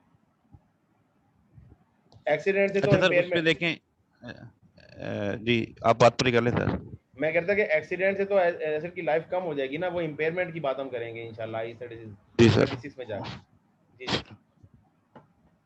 अच्छा सर, उसमें आप देखें इसी क्वेश्चन के अंदर हमारी जो पहले 2 सालों की डेप्रिसिएशन आ रही है वो 20,000 है, उसके बाद डेप्रिसिएशन रिड्यूस हो रही है, तो रिपोर्टिंग में डेफिनेटली ये एक नॉन कैश एक्सपेंस है, इसने हमारे प्रॉफिट को डिक्रीज करके हमारे नेट टैक्स के ऊपर असर डालना है। तो क्या टैक्स डिपार्टमेंट वाले ये क्लेम नहीं कर सकते कि आपने पहले 2 सालों के अंदर जो है वो डेप्रिसिएशन ज्यादा चार्ज की है, जिससे आपने अपना प्रॉफिट शो कम किया है, तो वो इसको गलत या वो कहें कंसीलमेंट है या कुछ इस तरह का चार्ज लगा दें, तो वो उस पर ये असर नहीं आएगा? फिर इसके 2 आंसर हैं। एक आंसर तो ये है कि झटका आंसर के मैं कहूँ अभी इसको बाद में करेंगे। दूसरा आंसर ये है कि टैक्स डिपार्टमेंट तो आप वाले डेप्रिसिएशन को मानता ही नहीं है, वो तो ये 20,000 को भी नहीं मानेगा। ठीक है, वो तो अपने हिसाब से डेप्रिसिएशन, ठीक है, उसको कहते हैं टैक्स अलाउंसेस या टैक्स डेप्रिसिएशन। ठीक है, ये वाला कॉन्सेप्ट हम पढ़ेंगे इंशाल्लाह IAS 12 में जाके। ये जितने भी डेप्रिसिएशन चार्ज होते हैं ना, ये अकाउंटिंग वाले अलग रेट से कर रहे होते हैं, टैक्स वाले अलग रेटों से कर रहे होते हैं। टैक्स वाले तो कहते हैं, टैक्स वाले तो IFRS को मानते ही नहीं है, वो तो कहते हैं हमारा अपना इनकम टैक्स ऑर्डर 2001 जी। टैक्स वालों की बला से कि वो आप जो मर्जी करें फाइनेंशियल रिपोर्टिंग में। वो तो कहते हैं जी हमें टैक्स लेना है आपसे, हमारे ये रेट्स हैं, इसके मुताबिक हमें आप करके दो, आप चाहे उसको। और बाज़ औक़ात ऐसा भी होता है कि एक एसेट की लाइफ 10 साल होती है, लेकिन टैक्स वाले उसको 20 साल की लाइफ कंसिडर करवाते हैं, टैक्स ईयर वाले उसको 5 साल की लाइफ कंसिडर करवाते हैं। एक्चुअली एसेट 10 साल की लाइफ है, लेकिन उसको 3 साल में डेप्रिसिएट करवा देते हैं टैक्स वाले। ये भी होता है, ठीक है। तो टैक्स का तो बिल्कुल ही कॉन्सेप्ट अलग है, वो इंशाल्लाह देखेंगे जाके। लेकिन बहरहाल ये इस अच्छा, ये क्वेश्चन को अगर मैं थोड़ा सा चेंज करूं, ये क्वेश्चन जिसने भी किया था, क्वेश्चन ये हो सकता है कि भाई शुरू के 2 सालों में 20,000 आपने डेप्रिसिएशन चार्ज किया, ठीक है, और आने वाले सालों में ये 7,500 चार्ज हो रहा है। तो फाइनेंशियल रिपोर्टिंग में जब आप कंपैरेबल रिपोर्ट्स बनाएंगे तो पिछले साल का डेप्रिसिएशन 20,000 चार्ज हुआ है, इस साल का 750 है। तो ये क्या है, इसके ऊपर एक स्टैंडर्ड है IS 8, वो आपको कहता है कि अगर ऐसी कोई तब्दीली आपने की है जो एस्टिमेटेड रॉन्ग होने की वजह से तब्दीली हुई है, यानी पिछले साल एस्टिमेट आपने किया था, वो एस्टिमेट गलत था, और इस दफा जो एस्टिमेट आपने किया है वो एस्टिमेट आप ठीक कर लिया है, तो वो कहता है कि इसको आपने प्रोस्पेक्टिव चेंज करना है, इसको अपने रेट्रोस्पेक्टिव चेंज नहीं करना। यानी जो सालों में आपने रिकॉर्ड किया वो कर लिया, लेकिन अब आपने क्या करना है, इसको आपने आगे सालों में ठीक कर लेना है। हाँ, आप ये कर सकते हैं कि कंपैरेबिलिटी को इंप्रूव करने के लिए ये वाला जो फैक्ट है ना, ये अपने नोट्स टू दी अकाउंट में जहां आपने डेप्रिसिएशन कैलकुलेट किया है वहां पे आप लिख सकते हैं इसको कि जी पिछले 2 सालों में हमने 20,000 डेप्रिसिएशन चार्ज किया था। उसका रीजन ये था कि हमने 5 साल की लाइफ कंसिडर की थी, लेकिन अब हमने इसको एनुअल रिव्यू किया और अब लाइफ हमारी टोटल 8 साल रिमेनिंग है। बननी चाहिए थी 3 साल रिमेनिंग, लेकिन 8 साल रिमेनिंग है, ठीक है। तो लेकिन उसकी वजह से क्या हुआ, हमारा ईयरली डेप्रिसिएशन अब 7,500 हो गया है। अब ये वाली जो आप फैक्ट्स हैं ये आप रिवील कर देंगे अपने नोट्स टू दी अकाउंट में, तो आपका जो यूजर है वो फिर ज्यादा बेहतर तरीके से कंपैरेबल इंफॉर्मेशन बना सकता है, ठीक है। वो उसके लिए आप हेल्प आउट करेंगे, ठीक है। और आप फाइनेंशियल एनालिसिस जब आप करते हैं, इंशाल्लाह आप अगले सेमेस्टर में पढ़ेंगे फाइनेंशियल एनालिसिस, तो फाइनेंशियल एनालिसिस के अंदर आप ये चीजें कंसीडर करते हैं, ठीक है, इन चीजों का इम्पैक्ट देखते हैं। और ये चीजें नोट्स में अगर आप नहीं बताएंगे तो यूजर का डिसीजन भी गलत हो जाता है, ठीक है।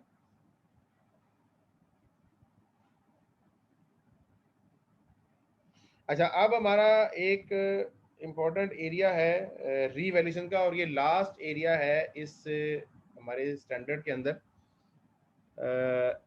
रीवैल्यूएशन का, और ये थोड़ा सा बड़ा एरिया है। आई वुड लाइक के इसका कॉन्सेप्ट मैं आपको अभी करवाऊं, ठीक है। उसके लिए हम चलते हैं ज़रा अपने नोट्स में। अच्छा, इससे पहले ये एक सवाल है, ये question number 5, exchange of assets का बड़ा अच्छा सवाल है। ये सवाल आप लोग सॉल्व जरूर कीजिएगा, इसका मैंने आंसर आपको दिया हुआ है। इसमें 2 कंपनीज आपस में एसेट्स को एक्सचेंज कर रही हैं, ठीक है, तो ये जरूर आप सॉल्व कीजिएगा, ये is a very good question, और ये MCQs के अंदर काफ़ी ज़्यादा आपको आसानी करेगा।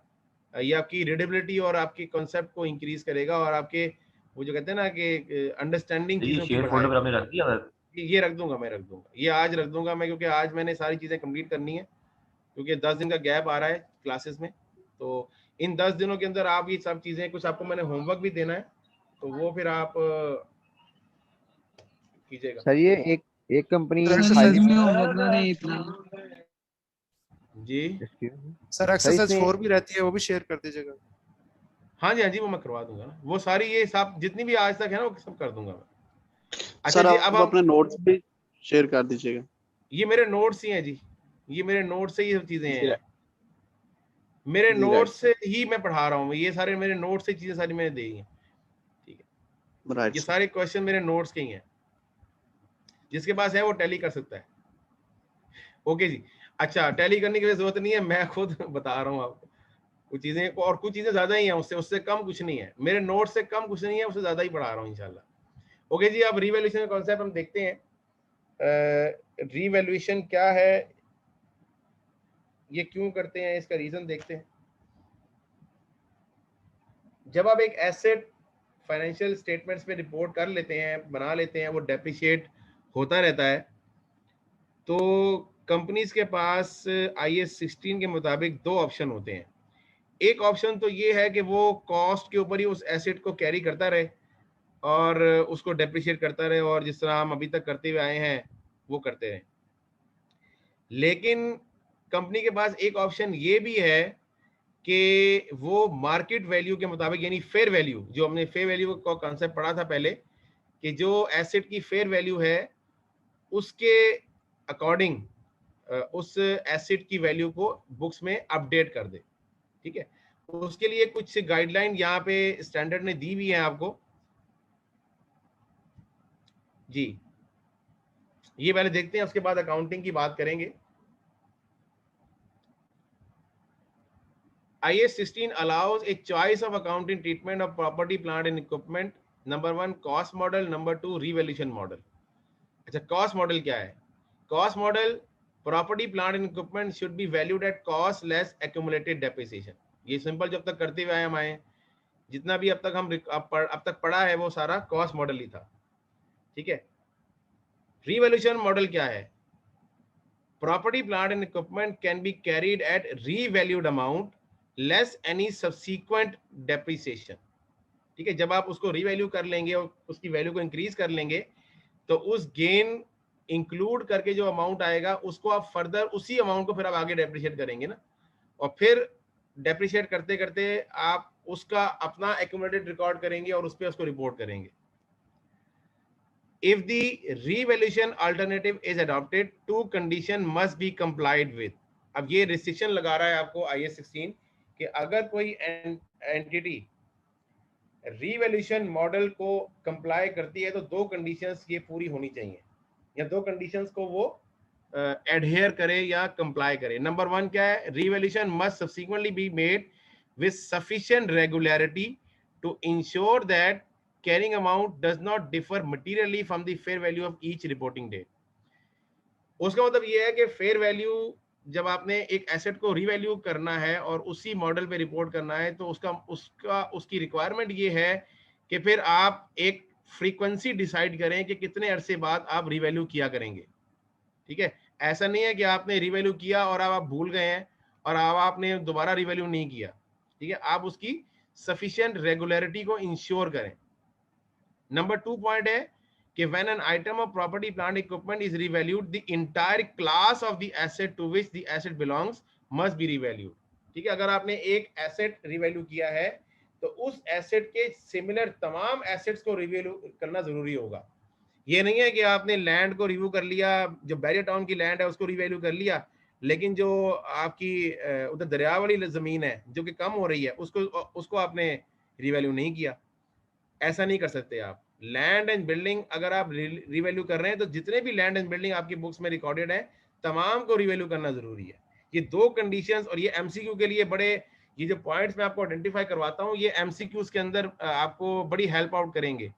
तो ये जो दो पैराग्राफ हैं, ये चीज़ें ये आपको बड़ी हद तक क्लियर होनी चाहिए कि ये कंडीशंस पूरी होना जरूरी है। और MCQs में बहुत चांसेस हैं कि इस तरह के वो जो रूल्स हैं वो टेस्ट करें आपसे।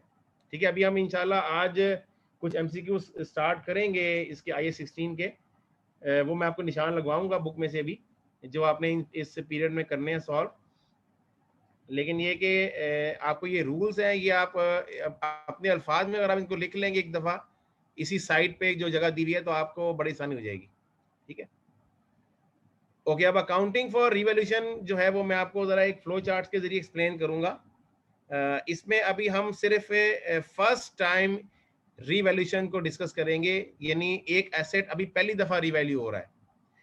ठीक है, एक एसेट अगर दूसरी दफ़ा रिवैल्यू होगा तो उसका ज़रा थोड़ा सा रूल डिफरेंट है, वो इंशाल्लाह हम may be possible next class में डिस्कस करें। लेकिन अभी हम जो डिस्कस करने जा रहे हैं वो रिवैल्यूएशन क्या है कि एसेट अभी पहले कॉस्ट मॉडल में रिपोर्ट हो रहा था और अब पहली दफ़ा कंपनी ने डिसाइड किया कि उसको रिवैल्यूएशन मॉडल में रिपोर्ट करें।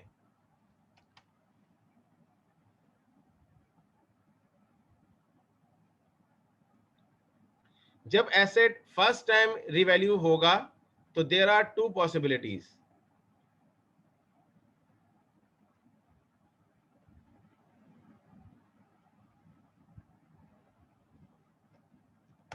ठीक है, there are two, first possibility क्या है, a upward revaluation, upward revaluation,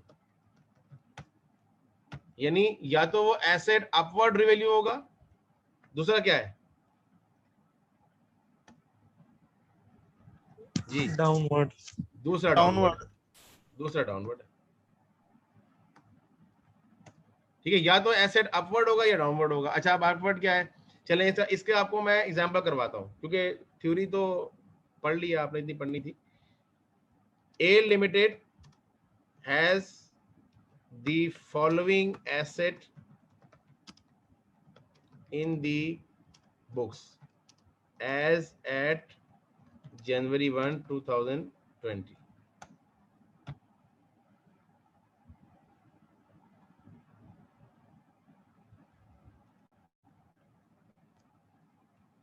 Cost 1 lakh or accumulated depreciation 20,000.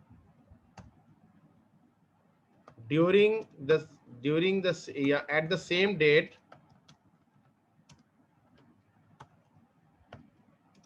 the company decided to opt for revaluation model.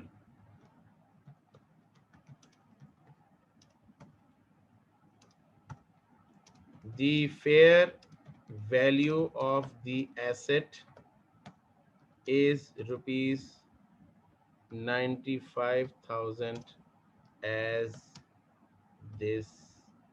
at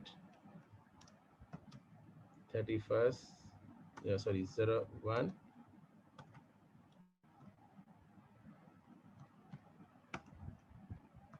ठीक है।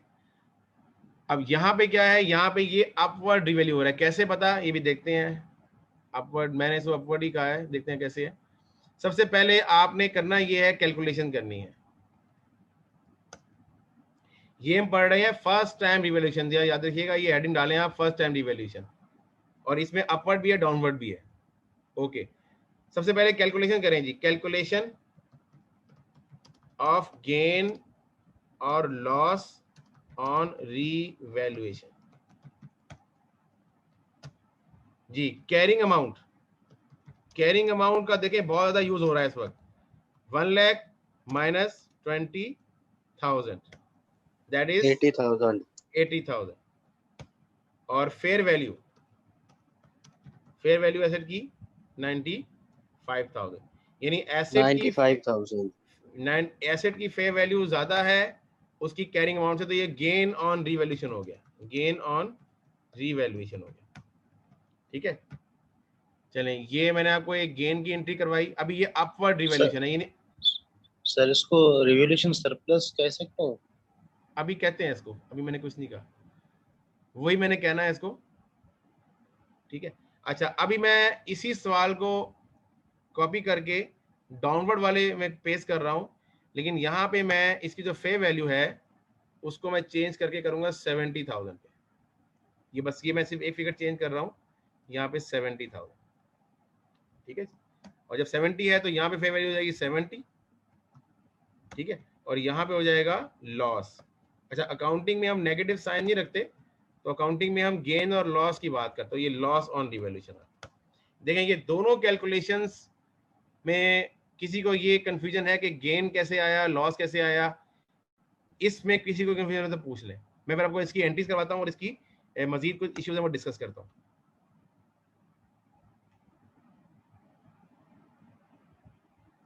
पहली दफा एक एसेट रिवैल्यू होने जा रहा है, पॉसिबिलिटी दो में से कोई एक हो सकती है, या वो अपवर्ड रिवैल्यू होगा या वो डाउनवर्ड रिवैल्यू होगा।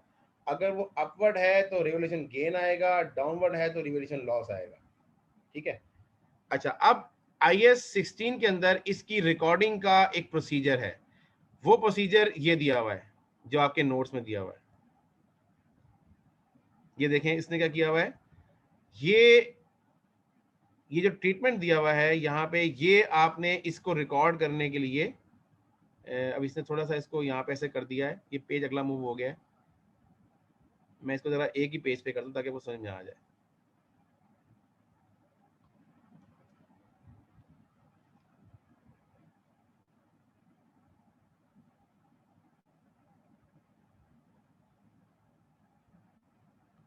सब्सिक्वेंट को भी डिलीट ही कर देता है, बाद में देखेंगे, ठीक है।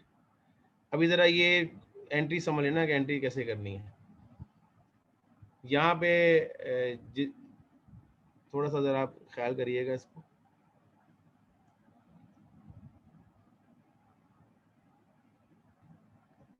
अच्छा, अब ये तो आपके बुक्स में दी हुई है, इसको अभी हम डिस्कस करते हैं, लेकिन जो इसके 4 स्टेप है ना, शुरू के 3 स्टेप, ये आपने जरा गौर से देखने हैं। वो ये है कि सबसे पहले एक एसेट को cost, restate asset for cost to valuation. इसका मतलब क्या है? उसका मतलब ये है, चलें इसको मैं रिमूव करता हूं। उसका मतलब ये है कि ये जो एसेट का जो एक्यूमुलेटेड है वो आपने रिमूव करना है बुक्स में से, ठीक है। वो उसको आप खत्म कर दें, क्योंकि अब एसेट रीवैल्यू हो गया। अब आगे से जो एसेट डेप्रिशिएट होगा उसका अपना एक्यूमुलेटेड रिकॉर्ड होगा। तो जब आप एसेट को रीवैल्यू कर लेते हैं तो पुराना वाला एक्यूमुलेटर आपको खत्म करना पड़ता है, ठीक है। अब उसका तरीका ये होता है कि उसको जर्नल एंट्री में रिकॉर्ड करें। रिकॉर्ड कैसे करेंगे? जब जर्नल एंट्री पास करते हैं, हमने एसेट को इंक्रीज करना है, गेन रिकॉर्ड करना है 15,000 से, ठीक है। और एसेट का एक्यूमुलेटेड हमें दिया हुआ था 20,000, ठीक है। तो एक्यूमुलेटेड डेप्रिसिएशन डेबिट करें 20,000 से, ठीक है। इसकी शॉर्टकट एंट्री अगर आप ऐसे बनाएंगे कि पहले आप जितनी चीजें आपने रिकॉर्ड करनी है वो रिकॉर्ड कर लें, ठीक है। एक्यूमुलेटेड डेप्रिसिएशन आप रिकॉर्ड करेंगे 20,000 से, ठीक है। अच्छा, अब आपने गेन रिकॉर्ड करना है 15,000 से, ठीक है, गेन ऑन रीवैल्यूएशन। लेकिन यहाँ पे IAS 16 में अगर आप गेन रिकॉर्ड करेंगे तो गेन के लिए एक स्पेसिफिक अकाउंट टाइटल हम यूज करते हैं, सरप्लस ऑन रीवैल्यूएशन।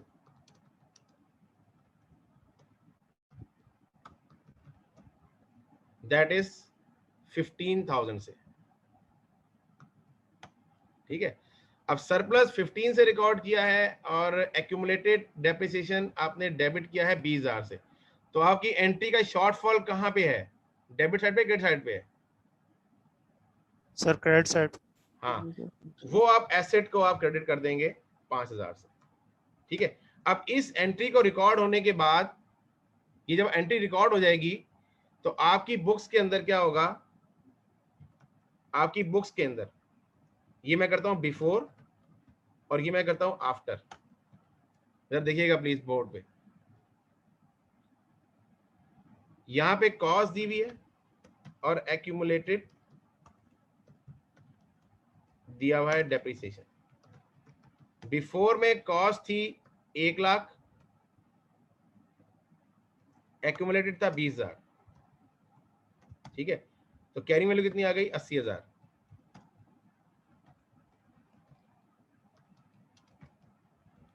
जब आपने ये एंट्री पास कर दी तो कॉस्ट आपने कितने कर दी? 1 लाख से कम कर कितनी कर दी? 95 कर दी, 95 कर दी भाई। 5,000 से क्रेडिट किया ना मैं एसेट को, ये देखें, तो 95 हो गई और एक्यूमुलेटेड 0 हो गया, तो ये कैरी वैल्यू कितनी होगी? 95 हो गई, ठीक है।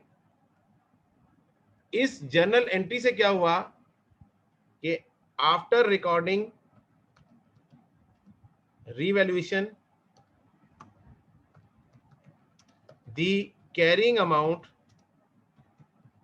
must equal fair value।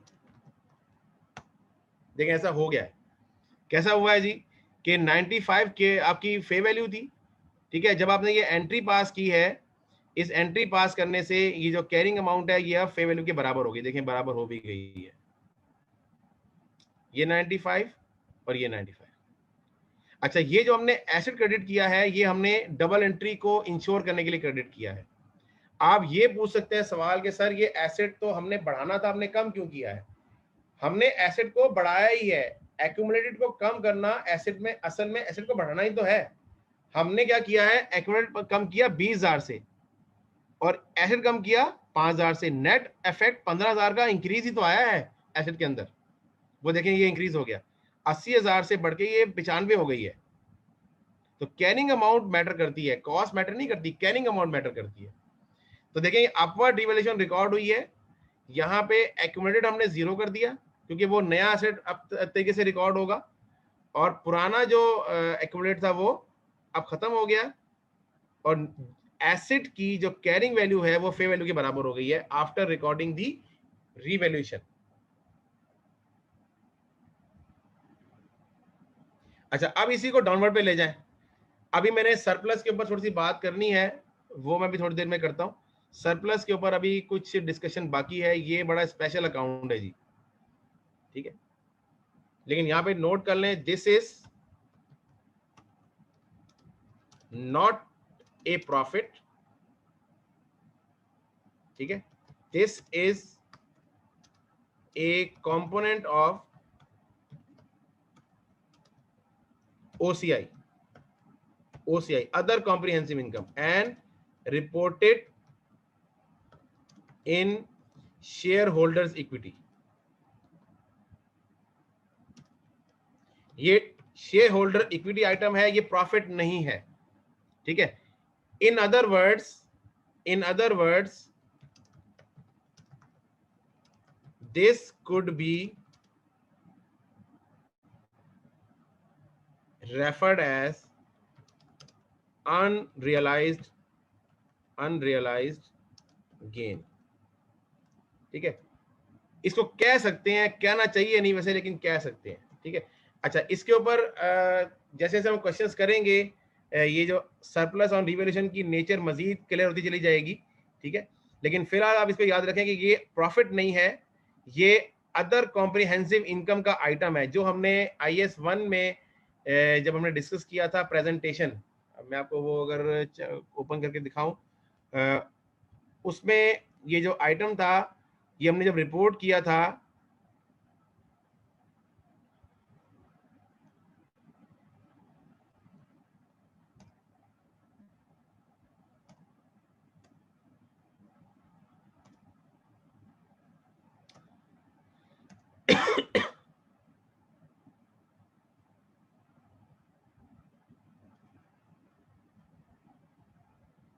Yes नहीं, ये नहीं है, सॉरी गलत खुल गई है।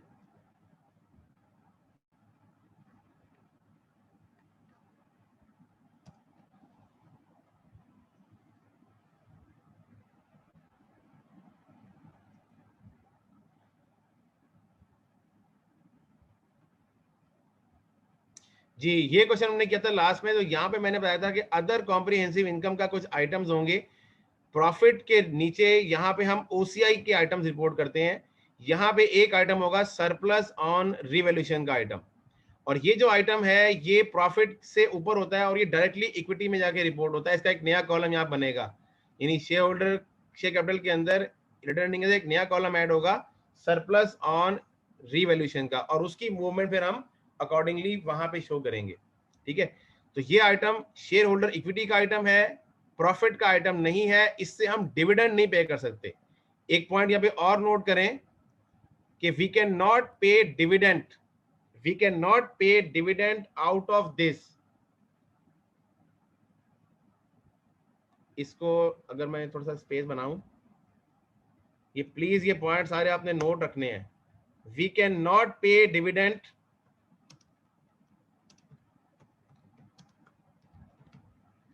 out of this surplus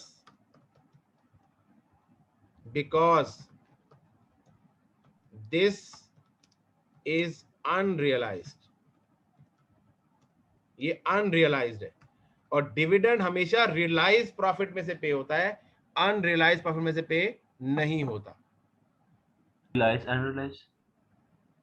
realise का मतलब होता है जो अर्न कर लिया है आपने, जो कमा लिया है। ये प्रॉफिट अभी कमाया नहीं है, एक्चुअली नहीं, इसलिए कमाया नहीं है कि वो एसेट आपकी बुक्स में भी रिपोर्टेड है ना, आपने बेचा तो नहीं है ना उसको, ठीक है। अगर आप बेचते तो ये गेन रियलाइज होता ना।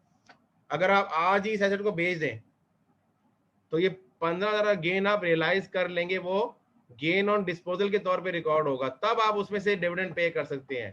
लेकिन ये एसेट अभी आपकी बुक्स में रिकॉर्डेड है, आप ये नहीं कर सकते कि एक एसेट जो आपके पास अभी रिकॉर्डेड है उसी के ऊपर आप प्रॉफिट रिकॉर्ड करके प्रॉफिट कमा के वो प्रॉफिट जो कि अभी कमाया हुआ नहीं है उसमें से डिविडेंड पे कर दें। ऐसा नहीं कर सकते सर जब ये आप अगर एक्चुअली सेल कर देंगे तो फिर ये जो इसी पार्ट में ओसीआई में आएगा कि फिर ऊपर आएगा, ऊपरले पार्ट जब में आप थोड़ा सा इसमें वेट कर लें, इसको मैं इसमें जब अब मैं पढ़ाऊंगा डिस्पोजल वहाँ बताऊंगा। ठीक है सर। अभी तो कच्चा कच्चा है, इसमें से और चीजें बहुत हैं। ये तो अभी पहली ये फर्स्ट टाइम रिविजन पढ़ा रहा हूँ मैं, सेकंड टाइम के अंदर ये पता नहीं इसका मलीदा बन जाएगा। ठीक है, अभी सिंपल रखें, अभी सिंपल रखें इसको। ठीक है, ओके। अब इधर आ जाएं जरा, टाइम भाई शॉर्ट है, 2-3 मिनट ही रह गए, वो खुद बंद कर देंगे। और ये तो कंप्लीट कर लो यार, ये तो कंप्लीट कर लो, ये फर्स्ट टाइम वाला। यहाँ पे आपने क्या करना है, यहाँ आपने लॉस रिकॉर्ड करना है। ठीक है, तो यहाँ क्या करेंगे आप, यहाँ पे भी एंट्री पास करेंगे, एक्यूमुलेटेड डेप्रिसिएशन को डेबिट करेंगे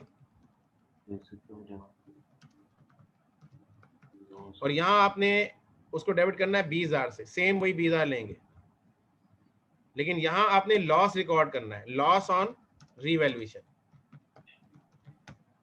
ठीक है, और लॉस ऑन रीवैल्यूएशन जब डेबिट होगा वो होगा 10,000 से।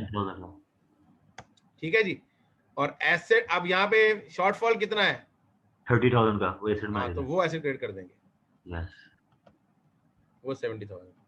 अब यही जो वर्किंग मैंने बनाई थी ना यहाँ पे आपके लिए, ये बनाए जरा इधर के लिए। ये एक बड़ा मसला होता है मेरे लिए, ये तो मसलों से बड़ी। चलें ये वाली वर्किंग बनाए, बिफोर आफ्टर वाली इधर के लिए भी।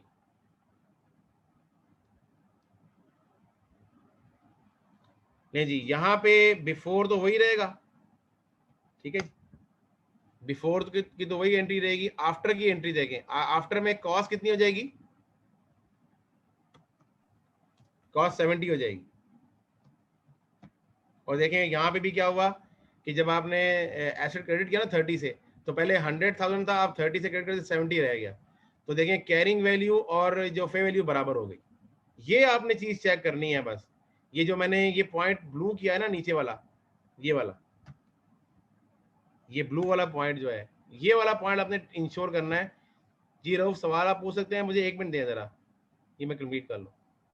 ये ब्लू वाला पॉइंट है कि after revolution the carrying amount must equal the फे वैल्यू। जी रऊफ साहब। सर ये दोनों केस में फेयर वैल्यू जो है कम हो रही है, एक में 70 हो रही है, एक में 95 हो रही है, कॉस्ट 1 लाख है। नहीं सर, कैरिंग वैल्यू से देखें, कैरिंग से देखें, कैरिंग से, carrying amount fair value sir, fair value. तो हमें कैसे पता लगेगा अपवर्ड किस तरह हो रही है और डाउनवर्ड किस तरह हो रही है? गेन आएगा तो अपवर्ड है, लॉस आएगा तो डाउनवर्ड है। अच्छा, आफ्टर कैलकुलेशन हम करेंगे। ठीक, हाँ जी, वो तो कैलकुलेशन करोगे ना आप। अगर गेन आ रहा है, अगर कैरिंग वैल्यू ज्यादा है तो आपको लॉस आ गया, अगर कैरिंग वैल्यू कम है तो गेन आ गया। कैरिंग वैल्यू से फे वैल्यू कंपेयर करेंगे ना आप, तो गेन लॉस का पता लगेगा आपको। वो तो मुझे पता था ना कि मैंने डाउनवर्ड, वो तो मैंने खुद ही उसकी वैल्यू वो रखी जो गेन लेके आए। ठीक है जी, मैं इसलिए कहता हूं पहले से कैसे पता चल जाएगा? नहीं, वो पहले से वो पहले से ही पता रहता है, वो आपको कैलकुलेशन के बाद ही पता लगेगा। ठीक ठीक ठीक है जी, तो ये चीज आप करें। इसके बाद ना बस टाइम शॉर्ट है, इन्होंने बंद कर देना फौरन ही। अब आपने करना ये है कि जो पेज नंबर, ये बहुत जरूरी है जी, ये आपने करने हैं प्लीज। पेज नंबर 218, 1 मिनट, इसका नहीं, क्वेश्चन बैंक का, प्लीज इसको करना है आपने, ये बहुत इंपॉर्टेंट है। पेज नंबर 218, एमसीक्यू बैंक की बात कर रहा हूं जी मैं। पेज नंबर 218 में एमसीक्यू बैंक के अंदर IAS 16 के एमसीक्यूज दिए हुए हैं, ये आपने सॉल्व करने हैं जी। ये आपने सॉल्व करने हैं जी, तकरीबन सारे आपने सॉल्व करने हैं। इसमें कुछ आपसे हो जाएंगे, कुछ आपसे नहीं होंगे। इंशाल्लाह नेक्स्ट क्लास में हमने इन तमाम, ये 32 एमसीक्यूज हैं जी, दीज आर दी 32 एमसीक्यूज, और उसके बाद उनके सॉल्यूशन भी उन्होंने दिए हुए हैं इसके अंदर। ठीक है, तो जो एमसीक्यूज तकरीबन इसमें से सारे एमसीक्यूज हो जाएंगे, सिवाय उसके जो ये सब्सीक्वेंट रिवॉल्यूशन का जो एरिया था जो मैंने नहीं कराया हुआ, सब्सीक्वेंट रिवॉल्यूशन के अंदर 1-2 कॉन्सेप्ट हैं, उसको छोड़ के तकरीबन ये सारे आपसे हो जाएंगे। और मेरे हिसाब से इसके अंदर आपसे तकरीबन 32 में से कुछ 25 प्लस हो जाने चाहिए आपसे, ठीक है। अब ये आप सॉल्व कीजिएगा, ये आपका एक तरह से इन छुट्टियों का काम भी है, ठीक है। मैं आपको कैपलन वाले एमसीक्यूज अभी नहीं दे रहा, जो हमारे शुरू के एमसीक्यूज होते हैं ना, जो शुरू की बुक्स में दिए हुए हैं, क्योंकि उसके अंदर एमसीक्यूज की जो कैटेगरीज हैं वो जरा उसमें सारे एसेट्स के इकट्ठे दिए हुए हैं, यानी उसमें IAS 16 भी कंबाइन है, IAS 20 भी कंबाइन है, 23 भी कंबाइन है। तो अभी तक हमें चूंकि IAS 16 ही पढ़ा है, तो ये सेकंड कंपोनेंट था हमारे MCQ बैंक का, जो पेज नंबर 200 समथिंग से शुरू हो रहा है। यहाँ पे IAS 16 के जो MCQs हैं ये आपने सॉल्व करने 218 पेज नंबर है जी, ठीक है। तो ये 32 MCQ आप सॉल्व करके लाइएगा, इंशाल्लाह ईद के बाद आपसे मुलाकात होगी। आप लोगों को बहुत बहुत पेशगी ईद, यानी काफी ज्यादा पेशगी ईद मुबारक, क्योंकि दोबारा ईद के दिन आपको भी बहुत बहुत ईद मुबारक, पेशगी। जी जी। तो बाकी इंशाल्लाह अल्लाह खैर खैर से वक्त लेके आए, दुआ करें कि हमारा ये ऑनलाइन वाला सिलसिला खत्म हो जाए, हम ऑन कैंपस आ जाएं, तो ताकि हम चीजों को ऑन कैंपस स्टडी कर सकें, ठीक है जी। सर ऑनलाइन ठीक है सर, हम आपके लाहौर में तो नहीं है सर। आदी हो गए हम। अच्छा आदी हो गए हैं, मास्क पहनने की आदी है तो इसकी भी आदी हो गई। चलें, जो हमारे लिए बेहतर है वो अल्लाह पाक कर दे, ठीक है जी। आमीन आमीन। असल में अब तो आदत हो गई है ना जी ऑनलाइन पढ़ा, लेकिन जो सही मानों में जो टीचिंग है ना वो तो कैंपस वाली है ना, ठीक है, जहाँ पे। लेकिन बहरहाल चलें, अल्लाह खैर करे इंशाल्लाह। सर शीट लाजमी शेयर कर दीजिए। टाइम के ऊपर ICM तो कोचिंग भी नहीं प्रोवाइड करता, तब भी तो लोग ICM पास करते थे। जी जी जी जी जी ऐसे ही है ना सर। नो कमेंट्स, ठीक, नो कमेंट्स। मेरे फादर ने किया, इसलिए नहीं पता। ठीक है जी, ठीक। अच्छा जी, शीटें मैं रख देता हूँ। ये 32 बेसिकली ICMAP जो है ना, ये कोचिंग, अब ये तो मुझे नहीं पता कि कौन से वक्त की बात आप कर रहे हैं, लेकिन बहरहाल 2000 से पहले, हाँ मे भी पॉसिबल उस वक्त होता हो, लेकिन 98 से चूंकि मैं ICMAP के साथ अल्हम्दुलिल्लाह अटैच हूँ, तो उस वक्त से तो हमें ये पता है कि कोचिंग थी। उससे पहले का मुझे नहीं पता, बहरहाल इतना पुराना नहीं हूँ मैं, खैर ठीक है। चले, बहरहाल शीटें में रख दूंगा, ये MCQ सॉल्व करें। कोई सवाल है अब तक वो पूछ लें, then we will close session.